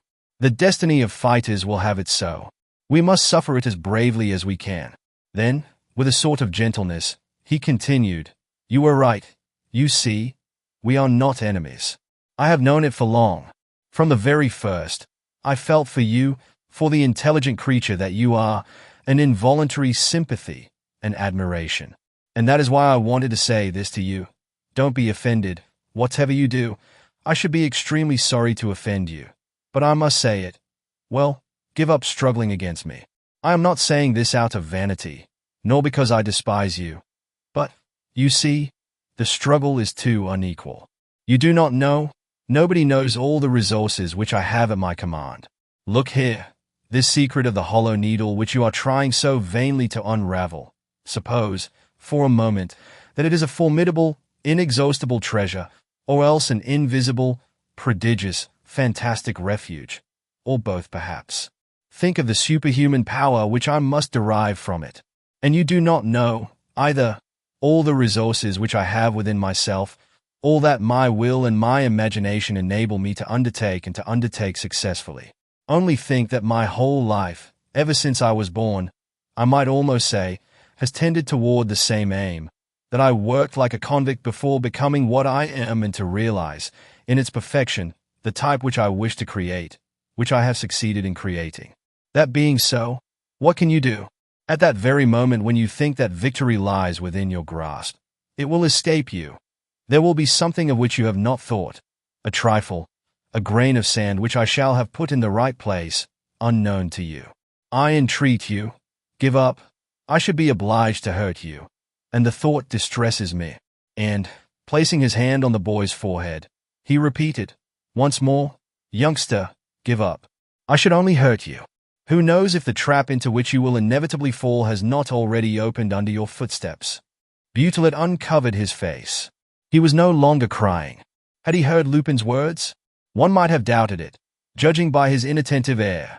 For 2 or 3 minutes, he was silent.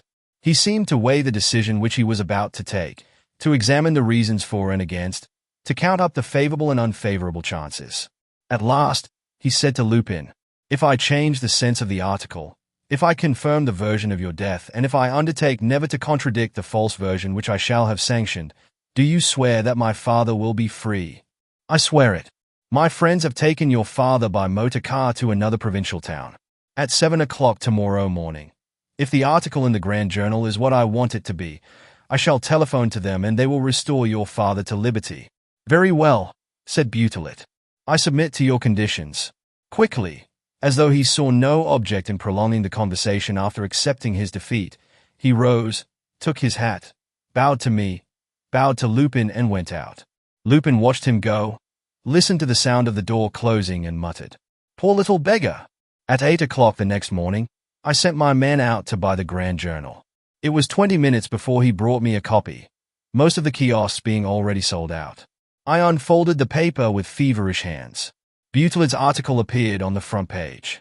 I give it as it stood and as it was quoted in the press of the whole world. The Ambrumésy mystery. I do not intend in these few sentences to set out in detail the mental processes and the investigations that have enabled me to reconstruct the tragedy, I should say the twofold tragedy, of Ambrumésy. In my opinion, this sort of work and the judgments which it entails, deductions, inductions, analyses and so on, are only interesting in a minor degree and, in any case, are highly commonplace. No, I shall content myself with setting forth the two leading ideas which I followed, and, if I do that, it will be seen that, in so setting them forth and in solving the two problems which they raise, I shall have told the story just as it happened, in the exact order of the different incidents. It may be said that some of these incidents are not proved and that I leave too large a field to conjecture. That is quite true. But, in my view, my theory is founded upon a sufficiently large number of proved facts to be able to say that even those facts which are not proved must follow from the strict logic of events. The stream is so often lost under the pebbly bed. It is nevertheless the same stream that reappears at intervals and mirrors back the blue sky. The first riddle that confronted me, a riddle not in detail, but as a whole, was how came it that Lupin, mortally wounded, one might say, managed to live for 5 or 6 weeks without nursing, medicine or food, at the bottom of a dark hole? Let us start at the beginning. On Thursday, the 16th of April, at 4 o'clock in the morning, Arsène Lupin, surprised in the middle of one of his most daring burglaries, runs away by the path leading to the ruins and drops down shot. He drags himself painfully along, falls again and picks himself up in the desperate hope of reaching the chapel. The chapel contains a crypt, the existence of which he has discovered by accident. If he can burrow there, he may be saved. By dint of an effort, he approaches it. He is but a few yards away when a sound of footsteps approaches. Harassed and lost, he lets himself go. The enemy arrives. It is Mademoiselle Raymond de Saint Véran. This is the prologue, or rather the first scene of the drama. What happened between them? This is the easier to guess inasmuch as the sequel of the adventure gives us all the necessary clues. At the girl's feet lies a wounded man, exhausted by suffering, who will be captured in 2 minutes. This man has been wounded by herself. Will she also give him up? If he is Jean Davil's murderer, yes, she will let destiny take its course. But, in quick sentences, he tells her the truth about this awful murder committed by her uncle, M. de Gesvres. She believes him. What will she do? Nobody can see them. The footman Victor is watching the little door. The other, Albert, posted at the drawing-room window, has lost sight of both of them. Will she give up the man she has wounded? The girl is carried away by a movement of irresistible pity, which any woman will understand. Instructed by Lupin, with a few movements she binds up the wound with his handkerchief, to avoid the marks which the blood would leave. Then, with the aid of the key which he gives her, she opens the door of the chapel. He enters, supported by the girl. She locks the door again and walks away. Albert arrives. If the chapel had been visited at that moment, or at least during the next few minutes, before Lupin had had time to recover his strength, to raise the flagstone and disappear by the stairs leading to the crypt, he would have been taken. But this visit did not take place until 6 hours later, and then only in the most superficial way. As it is, Lupin is saved, and saved by whom? By the girl who very nearly killed him. Thenceforth, whether she wishes it or no, Mademoiselle de Saint Véran is his accomplice. Not only is she no longer able to give him up, but she is obliged to continue her work, else the wounded man will perish in the shelter in which she has helped to conceal him. Therefore she continues. For that matter, if her feminine instinct makes the task a compulsory one, it also makes it easy. She is full of artifice. She foresees and forestalls everything. It is she who gives the examining magistrate a false description of Arsène Lupin. The reader will remember the difference of opinion on this subject between the cousins. It is she, obviously, who, thanks to certain signs which I do not know of, suspects an accomplice of Lupin's in the driver of the fly. She warns him. She informs him of the urgent need of an operation. It is she, no doubt, who substitutes one cap for the other. It is she who causes the famous letter to be written in which she is personally threatened. How, after that, is it possible to suspect her? It is she, who at that moment when I was about to confide my first impressions to the examining magistrate, pretends to have seen me, the day before, in the copsewood, alarms M. Fiole on my score and reduces me to silence. A dangerous move, no doubt, because it arouses my attention and directs it against the person who assails me with an accusation which I know to be false. But an efficacious move, because the most important thing of all is to gain time and close my lips. Lastly, it is she who, during 40 days, feeds Lupin, brings him his medicine. The chemist at Uville will produce the prescriptions which he made up for Mademoiselle de Saint Véran, nurses him, dresses his wound, watches over him and cures him. Here we have the first of our two problems solved, at the same time that the Ambrumésy mystery is set forth.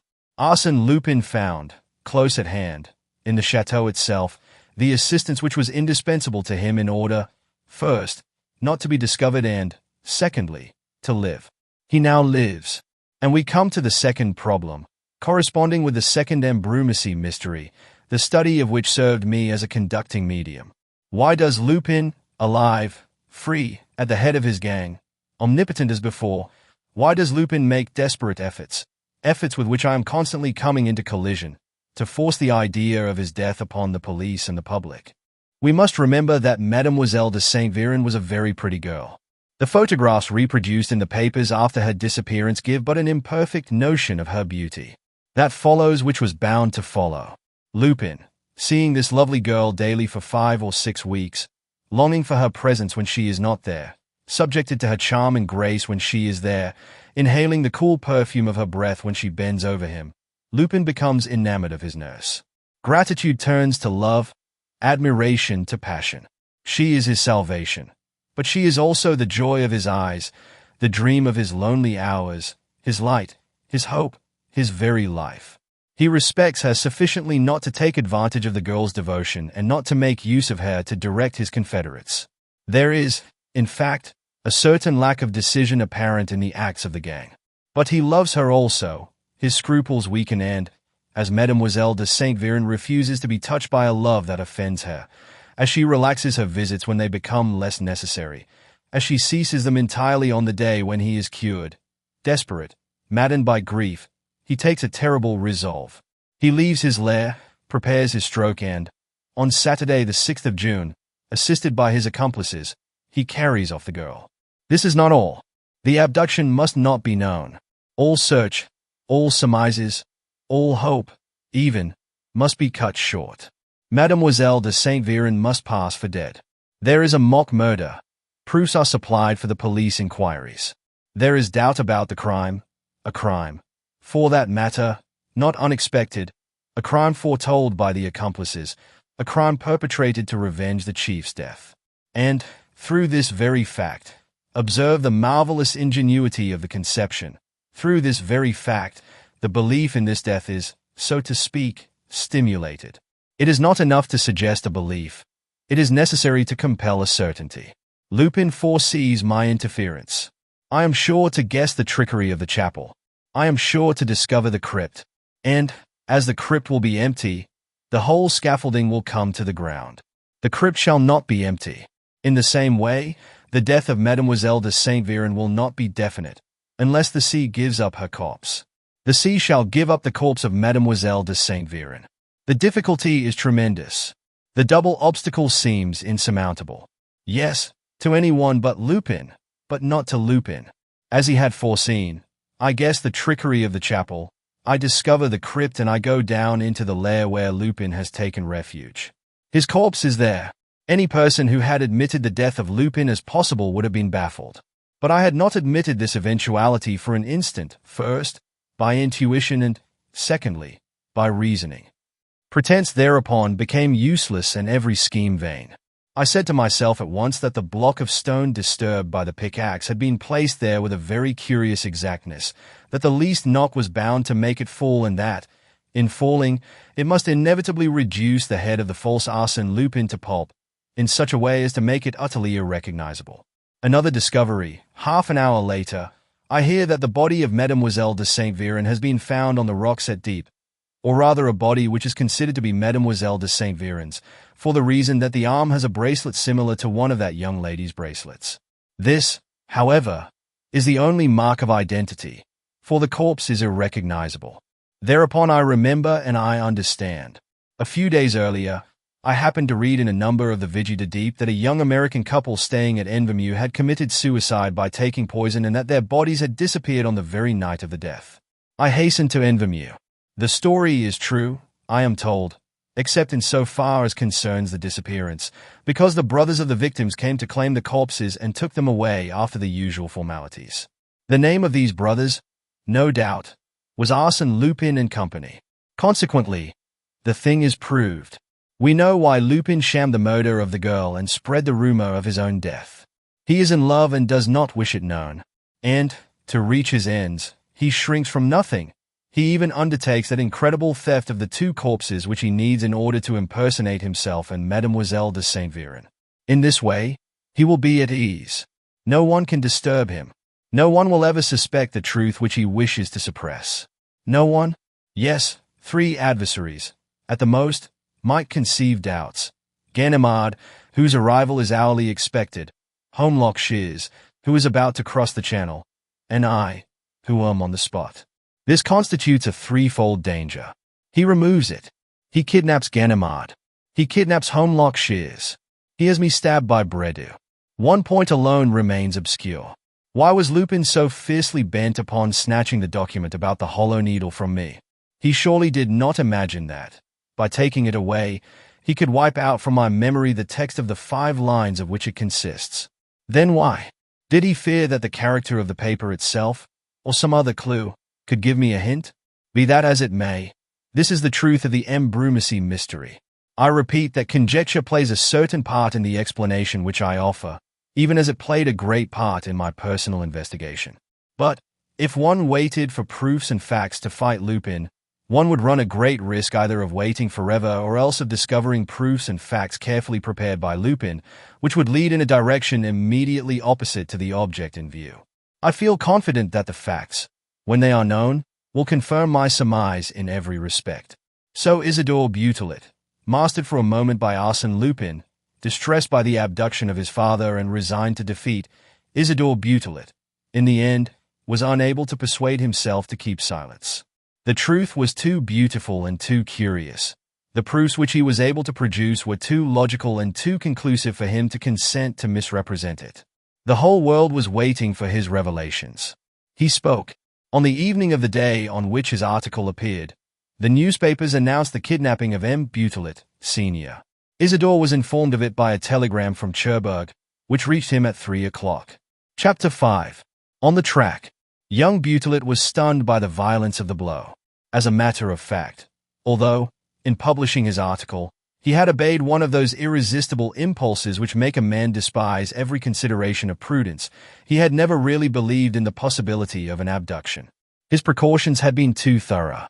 The friends at Cherbourg not only had instructions to guard and protect Butelet the elder, they were also to watch his comings and goings, never to let him walk out alone, and not even to hand him a single letter without first opening it. No, there was no danger. Lupin, wishing to gain time, was trying to intimidate his adversary. The blow, therefore, was almost unexpected, and Isidore, because he was powerless to act, felt the pain of the shock during the whole of the remainder of the day. One idea alone supported him, that of leaving Paris, going down there, seeing for himself what had happened and resuming the offensive. He telegraphed to Cherbourg. He was at Saint-Lazare a little before 9. A few minutes after, he was steaming out of the station in the Normandy Express. It was not until an hour later, when he mechanically unfolded a newspaper which he had bought on the platform, that he became aware of the letter by which Lupin indirectly replied to his article of that morning. To the editor of the Grand Journal. Sir, I cannot pretend but that my modest personality, which would certainly have passed unnoticed in more heroic times, has acquired a certain prominence in the dull and feeble period in which we live. But there is a limit beyond which the morbid curiosity of the crowd cannot go without becoming indecently indiscreet. If the walls that surround our private lives be not respected, what is to safeguard the rights of the citizen? Will those who differ plead the higher interest of truth? An empty pretext in so far as I am concerned. Because the truth is known and I raise no difficulty about making an official confession of the truth in writing. Yes, Mademoiselle de Saint Véran is alive. Yes, I love her. Yes, I have the mortification not to be loved by her. Yes, the results of the boy Butelet's inquiry are wonderful in their precision and accuracy. Yes, we agree on every point. There is no riddle left. There is no mystery. Well, then, what? Injured to the very depths of my soul, bleeding still from cruel wounds, I ask that my more intimate feelings and secret hopes may no longer be delivered to the malevolence of the public. I ask for peace. The peace which I need to conquer the affection of Mademoiselle de Saint Véran and to wipe out from her memory the 1,000 little injuries which she has had to suffer at the hands of her uncle and cousin. This has not been told, because of her position as a poor relation. Mademoiselle de Saint Véran will forget this hateful past. All that she can desire, were it the fairest jewel in the world, were it the most unattainable treasure, I shall lay at her feet. She will be happy. She will love me. But, if I am to succeed, once more, I require peace. That is why I lay down my arms and hold out the olive branch to my enemies, while warning them, with every magnanimity on my part, that a refusal on theirs might bring down upon them the gravest consequences. One word more on the subject of Mr. Harlington. This name conceals the identity of an excellent fellow, who is secretary to Cooley, the American millionaire, and instructed by him to lay hands upon every object of ancient art in Europe which it is possible to discover. His evil star brought him into touch with my friend Etienne de Vaudreix, alias Arsène Lupin, alias myself. He learnt, in this way, that a certain M. de Gesvres was willing to part with 4 pictures by Rubens, ostensibly on the condition that they were replaced by copies and that the bargain to which he was consenting remained unknown. My friend Vaudreix also undertook to persuade M. de Gesvres to sell his chapel. The negotiations were conducted with entire good faith on the side of my friend Vaudreix and with charming ingenuousness on the side of Mr. Harlington, until the day when the Rubenses and the carvings from the chapel were in a safe place and Mr. Harlington in prison. There remains nothing, therefore, to be done but to release the unfortunate American, because he was content to play the modest part of a dupe, to brand the millionaire Cooley, because, for fear of possible unpleasantness, he did not protest against his secretary's arrest, and to congratulate my friend Etienne de Vaudreix, because he is revenging the outraged morality of the public by keeping the 100,000 francs which he was paid on account by that singularly unattractive person. Cooley, pray, pardon the length of this letter and permit me to be, sir, your obedient servant, Arsène Lupin. Isidore weighed the words of this communication as minutely, perhaps, as he had studied the document concerning the Hollow Needle. He went on the principle, the correctness of which was easily proved, that Lupin had never taken the trouble to send one of his amusing letters to the press without absolute necessity, without some motive which events were sure, sooner or later, to bring to light. What was the motive for this particular letter? For what hidden reason was Lupin confessing his love and the failure of that love? Was it there that Butelet had to seek, or in the explanations regarding Mr. Harlington, or further still, between the lines, behind all those words whose apparent meaning had perhaps no other object than to suggest some wicked, perfidious, misleading little idea? For hours, the young man, confined to his compartment, remained pensive and anxious. The letter filled him with mistrust, as though it had been written for his benefit and were destined to lead him, personally, into error. For the first time, and because he found himself confronted not with a direct attack, but with an ambiguous, indefinable method of fighting, he underwent a distinct sensation of fear. And, when he thought of his good old, easygoing father, kidnapped through his fault, he asked himself, with a pang, whether he was not mad to continue so unequal a contest. Was the result not certain? Had Lupin not won the game in advance? It was but a short moment of weakness. When he alighted from his compartment, at 6 o'clock in the morning, refreshed by a few hours' sleep, he had recovered all his confidence. On the platform, Froberval, the dockyard clerk who had given hospitality to M. Butelet, Sr., was waiting for him, accompanied by his daughter Charlotte, an imp of 12 or 13. "Well," cried Isidore, The worthy man, beginning to moan and groan, he interrupted him, dragged him to a neighboring tavern, ordered coffee, and began to put plain questions, without permitting the other the slightest digression. My father has not been carried off, has he? It was impossible. Impossible. Still, he has disappeared. Since when? We don't know. What? No. Yesterday morning, at 6 o'clock, as I had not seen him come down as usual, I opened his door. He was gone. But was he there on the day before? 2 days ago? Yes. On the day before yesterday, he did not leave his room. He was a little tired. And Charlotte took his lunch up to him at 12 and his dinner at 7 in the evening. So it was between 7 o'clock in the evening, on the day before yesterday, and 6 o'clock on yesterday morning that he disappeared. Yes, during the night before last. Only what? Well, it's like this. You can't leave the arsenal at night. Do you mean that he has not left it? That's impossible. My friends and I have searched the whole naval harbor. Then he has left it. Impossible. Every outlet is guarded. Butelet reflected and then said, What next? Next, I hurried to the commandant's and informed the officer in charge. Did he come to your house? Yes, and a gentleman from the public prosecutors also. They searched all through the morning. And, when I saw that they were making no progress and that there was no hope left, I telegraphed to you. Was the bed disarranged in his room? Nor the room disturbed in any way? No. I found his pipe in its usual place, with his tobacco and the book which he was reading. There was even this little photograph of yourself in the middle of the book, marking the page. Let me see it. Froberval passed him the photograph. Butelet gave a start of surprise. He had recognized himself in the snapshot, standing, with his 2 hands in his pockets, on a lawn from which rose trees and ruins. Froberval added, It must be the last portrait of yourself which you sent him.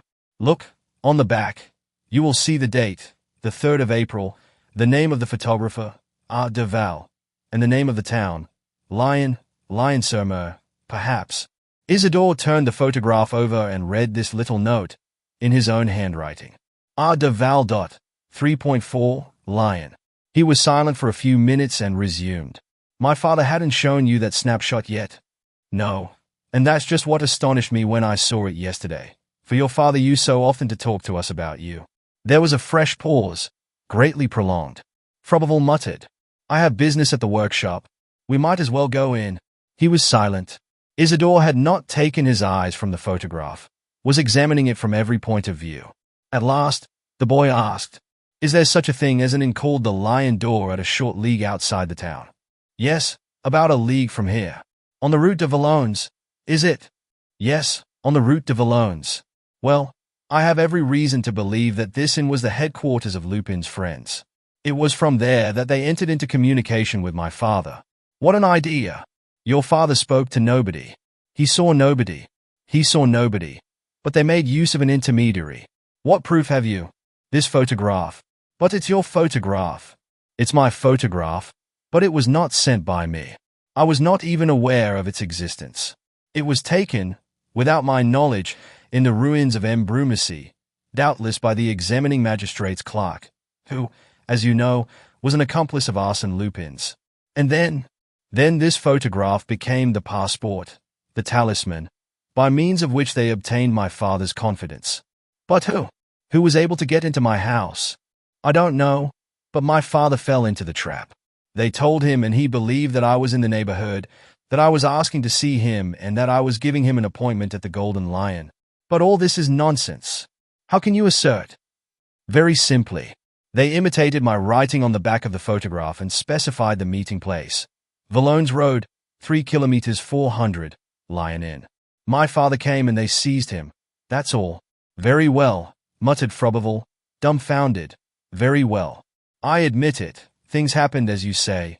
But that does not explain how he was able to leave during the night. He left in broad daylight, though he waited until dark to go to the meeting place. But, confound it, he didn't leave his room the whole of the day before yesterday. There is one way of making sure. Run down to the dockyard, Froberval, and look for one of the men who were on guard in the afternoon, 2 days ago. Only, be quick, if you wish to find me here. Are you going? Yes, I shall take the next train back. What? Why, you don't know? Your inquiry. My inquiry is finished. I know pretty well all that I wanted to know. I shall have left Cherbourg in an hour. Froberval rose to go. He looked at Butelet with an air of absolute bewilderment, hesitated a moment and then took his cap. Are you coming, Charlotte? No, said Butelet. I shall want a few more particulars. Leave her with me. Besides, I want to talk to her. I knew her when she was quite small. Froberval went away. Butelet and the little girl remained alone in the tavern smoking room. A few minutes passed. A waiter entered, cleared away some cups and left the room again. The eyes of the young man and the child met, and Butelet placed his hand very gently on the little girl's hand. She looked at him for 2 or 3 seconds, distractedly, as though about to choke. Then, suddenly hiding her head between her folded arms, she burst into sobs. He let her cry and, after a while, said, "It was you, wasn't it, who did all the mischief, who acted as go-between? It was you who took him the photograph? You admit it, don't you? And, when you said that my father was in his room 2 days ago, you knew that it was not true, did you not? Because you yourself had helped him to leave it." She made no reply. He asked, "Why did you do it? They offered you money, I suppose, to buy ribbons with a frock." He uncrossed Charlotte's arms and lifted up her head. He saw a poor little face all streaked with tears, the attractive, disquieting, mobile face of one of those little girls who seem marked out for temptation and weakness. "Come," said Butelet, "it's over. We'll say no more about it. I will not even ask you how it happened. Only you must tell me everything that can be of use to me. Did you catch anything, any remark made by those men? How did they carry him off?" She replied at once, "By motor car. I heard them talking about it." "And what road did they take?" "Ah, I don't know that. Didn't they say anything before you? Something that might help us?" "No, wait, there was one who said, 'We shall have no time to lose. The governor is to telephone to us at 8 o'clock in the morning.'" "Where to?" "I can't say. I've forgotten. Try and remember. It was the name of a town, wasn't it?" "Yes, a name, like Chateau. Cateau Aubrint? Chateau Thierry?" No. Chateauroux. Yes, that was it. Chateauroux." Butelet did not wait for her to complete her sentence. Already he was on his feet and, without giving a thought to Froberval, without even troubling about the child, who stood gazing at him in stupefaction, he opened the door and ran to the station. "Chateauroux, madam, a ticket for Chateauroux." "Overmans and Tours?" asked the booking clerk. "Of course, the shortest way. Shall I be there for lunch?" "Oh, no." "For dinner? Bedtime?" "Oh, no. For that, you would have to go over Paris. The Paris Express leaves at 9 o'clock. You're too late." It was not too late. Butelet was just able to catch the train. "Well," said Butelet, rubbing his hands, "I have spent only 2 hours or so at Cherbourg, but they were well employed." He did not for a moment think of accusing Charlotte of lying. Weak, unstable, capable of the worst treacheries, those petty natures also obey impulses of sincerity, and Butelet had read in her affrighted eyes her shame for the harm which he had done and her delight at repairing it in part. He had no doubt, therefore, that Chateauroux was the other town to which Lupin had referred and where his confederates were to telephone to him. On his arrival in Paris, Butelet took every necessary precaution to avoid being followed. He felt that it was a serious moment. He was on the right road that was leading him to his father. One act of imprudence might ruin all. He went to the flat of one of his schoolfellows and came out, an hour later, irrecognizable, rigged out as an Englishman of 30, in a brown check suit, with knickerbockers, woolen stockings and a cap, a high-colored complexion and a red wig. He jumped on a bicycle laden with a complete painter's outfit and rode off to the Gare d'Austerlitz. He slept that night at Issoudun. The next morning, he mounted his machine at break of day. At 7 o'clock, he walked into the Chateauroux post office and asked to be put on to Paris. As he had to wait, he entered into conversation with the clerk and learnt that, 2 days before, at the same hour, a man dressed for motoring had also asked for Paris. The proof was established. He waited no longer. By the afternoon, he had ascertained, from undeniable evidence, that a limousine car, following the Tours road, had passed through the village of Buzencaes and the town of Chateauroux and had stopped beyond the town, on the verge of the forest. At 10 o'clock, a hired gig, driven by a man unknown, had stopped beside the car and then gone off south, through the valley of the Buzan. There was then another person seated beside the driver. As for the car, it had turned in the opposite direction and gone north, toward Issoudun. Butelet easily discovered the owner of the gig, who, however, had no information to supply. He had hired out his horse and trap to a man who brought them back himself next day. Lastly, that same evening, Isidore found out that the motor car had only passed through Issoudun, continuing its road toward Orleans, that is to say, toward Paris. From all this, it resulted, in the most absolute fashion, that M. Butelet was somewhere in the neighborhood. If not, how was it conceivable that people should travel nearly 300 miles across France in order to telephone from Châteauroux and next to return, at an acute angle, by the Paris road? This immense circuit had a more definite object: to move M. Butelet to the place assigned to him. And this place is within reach of my hand, said Isidore to himself, quivering with hope and expectation. My father is waiting for me to rescue him at 10 or 15 leagues from here. He is close by. He is breathing the same air as I. He set to work at once. Taking a War Office map, he divided it into small squares, which he visited one after the other, entering the farmhouses, making the peasants talk, calling on the schoolmasters, the mayors, the parish priests, chatting to the women. It seemed to him that he must attain his end without delay, and his dreams grew until it was no longer his father alone whom he hoped to deliver, but all those whom Lupin was holding captive: Raymond de Saint Véran, Ganimard, Holmlock Shears, perhaps, and others, many others. And, in reaching them, he would, at the same time, reach Lupin's stronghold, his lair, the impenetrable retreat where he was piling up the treasures of which he had robbed the wide world. But, after a fortnight's useless searching, his enthusiasm ended by slackening, and he very soon lost confidence. Because success was slow in appearing, from one day to the next, almost, he ceased to believe in it. And, though he continued to pursue his plan of investigations, he would have felt a real surprise if his efforts had led to the smallest discovery. More days still passed by, monotonous days of discouragement.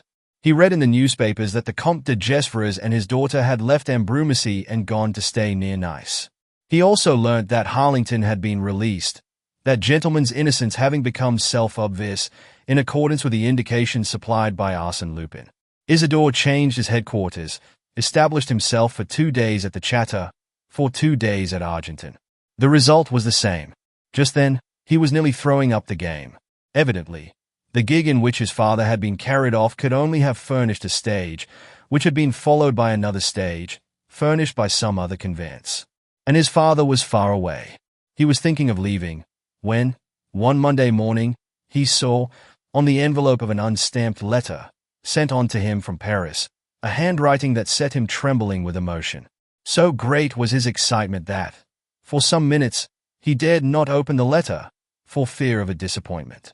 His hand shook. Was it possible? Was this not a trap laid for him by his infernal enemy? He tore open the envelope. It was indeed a letter from his father, written by his father himself. The handwriting presented all the peculiarities, all the oddities of the hand which he knew so well. He read, "Will these lines ever reach you, my dear son? I dare not believe it. During the whole night of my abduction, we traveled by motor car, then, in the morning, by carriage. I could see nothing. My eyes were bandaged. The castle in which I am confined should be somewhere in the Midlands, to judge by its construction and the vegetation in the park. The room which I occupy is on the 2nd floor. It is a room with 2 windows, one of which is almost blocked by a screen of climbing glycines. In the afternoon, I am allowed to walk about the park, at certain hours, but I am kept under unrelaxing observation. I am writing this letter, on the mere chance of its reaching you, and fastening it to a stone. Perhaps, one day, I shall be able to throw it over the wall and some peasant will pick it up. But do not be distressed about me. I am treated with every consideration. Your old father, who is very fond of you and very sad to think of the trouble he is giving you. Butelet." Isidore at once looked at the postmarks. They read, Cugin, Indre. The Indre, the department which he had been stubbornly searching for weeks. He consulted a little pocket guide which he always carried. Cugin, in the canton of Aiguezon, he had been there too.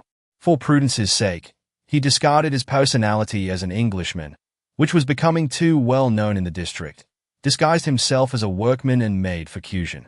It was an unimportant village. He would easily discover the sender of the letter. For that matter, chance served him without delay. "A letter posted on Wednesday last," exclaimed the mayor, a respectable tradesman in whom he confided and who placed himself at his disposal. "Listen, I think I can give you a valuable clue.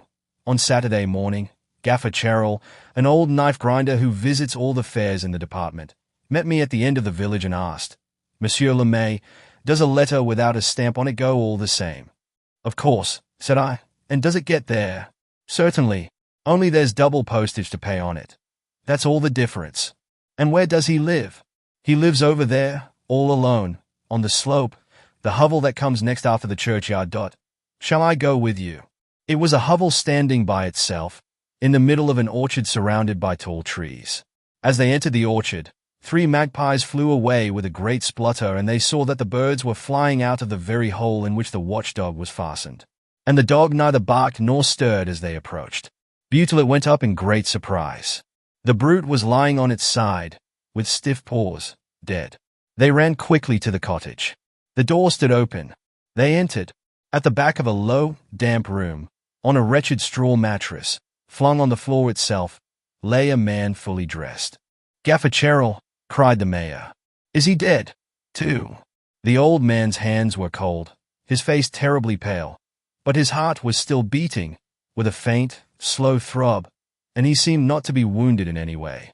They tried to resuscitate him and, as they failed in their efforts, Butylate went to fetch a doctor. The doctor succeeded no better than they had done. The old man did not seem to be suffering. He looked as if he were just asleep, but with an artificial slumber, as though he had been put to sleep by hypnotism or with the aid of a narcotic. In the middle of the night that followed, however, Isidore, who was watching by his side, observed that the breathing became stronger and that his whole being appeared to be throwing off the invisible bonds that paralyzed it. At daybreak, he woke up and resumed his normal functions, ate, drank, and moved about. But, the whole day long, he was unable to reply to the young man's questions, and his brain seemed as though still numbed by an inexplicable torpor. The next day, he asked Butylate, "What are you doing here, eh?" It was the first time that he had shown surprise at the presence of a stranger beside him. Gradually, in this way, he recovered all his faculties. He talked. He made plans. But, when Butylate asked him about the events immediately preceding his sleep, he seemed not to understand. And Butylate felt that he really did not understand. He had lost the recollection of all that had happened since the Friday before. It was like a sudden gap in the ordinary flow of his life. He described his morning and afternoon on the Friday, the purchases he had made at the fair, the meals he had taken at the inn. Then, nothing more. He believed himself to be waking on the morrow of that day. It was horrible for Butylate. The truth lay there, in those eyes which had seen the walls of the park behind which his father was waiting for him, in those hands which had picked up the letter, in that muddled brain which had recorded the whereabouts of that scene, the setting, the little corner of the world in which the play had been enacted. And from those hands, from that brain, he was unable to extract the faintest echo of the truth so near at hand. Oh, that impalpable and formidable obstacle, against which all his efforts hurled themselves in vain. That obstacle built up of silence and oblivion. How clearly it bore the mark of Arsène Lupin. He alone, informed, no doubt, that Butylate had attempted to give a signal, he alone could have struck with partial death the one man whose evidence could injure him.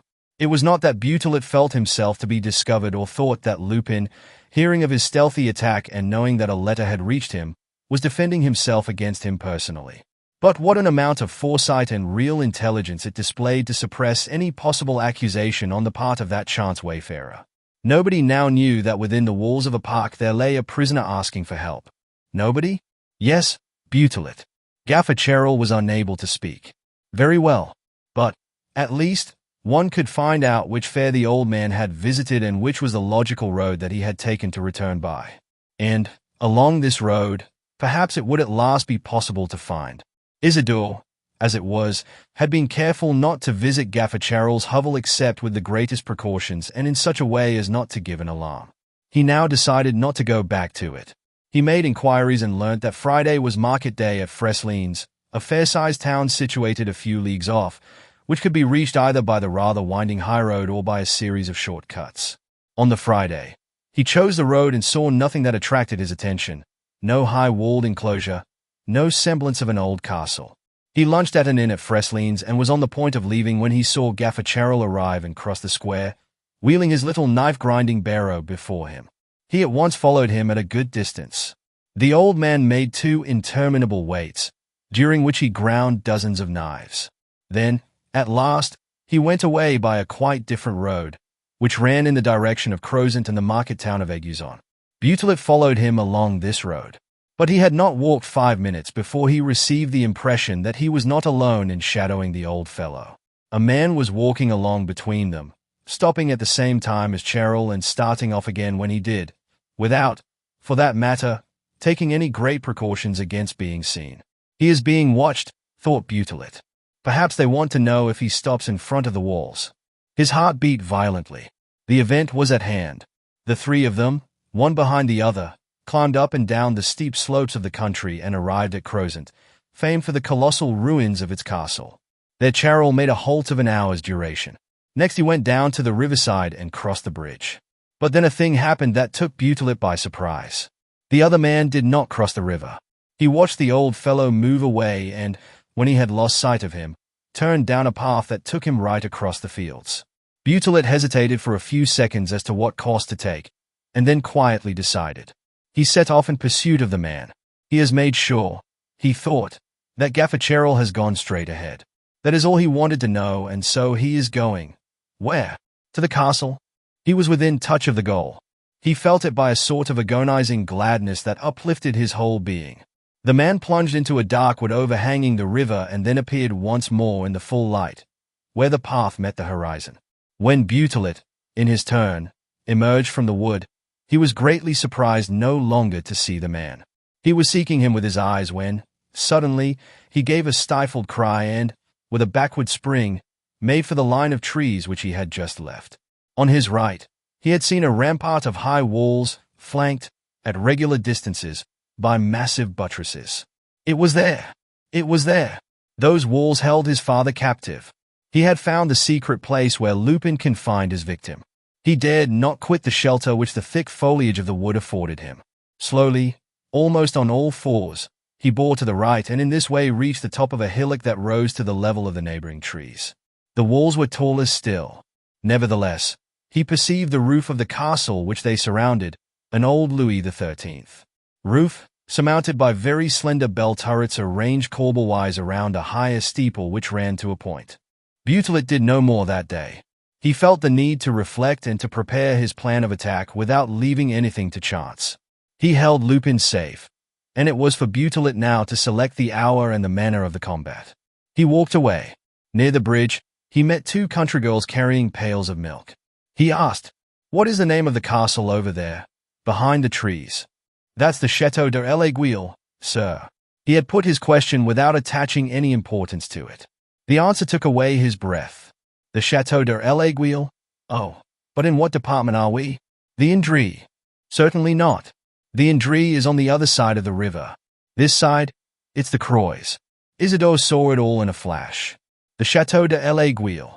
The department of the Croix. L'Aiguille Croix. The Hollow Needle. The very key to the document. Certain, decisive, absolute victory. Without another word, he turned his back on the 2 girls and went his way, tottering like a drunken man. And that brings us to the end of part 1 of The Hollow Needle by Maurice Leblanc. We hope you've enjoyed diving into the thrilling adventures of Arsène Lupin so far. Make sure to join us for part 2, where the story takes even more unexpected and exciting turns. If you enjoyed this video, please don't forget to like the video to show your support. Share it with your friends and fellow mystery lovers. Let us know your thoughts in the comment section below. What do you think of Lupin's cleverness so far? And most importantly, hit the subscribe button and turn on notifications so you won't miss part 2 of this incredible story. Thank you for listening, and we'll see you in the next part of The Hollow Needle. Until then, happy listening.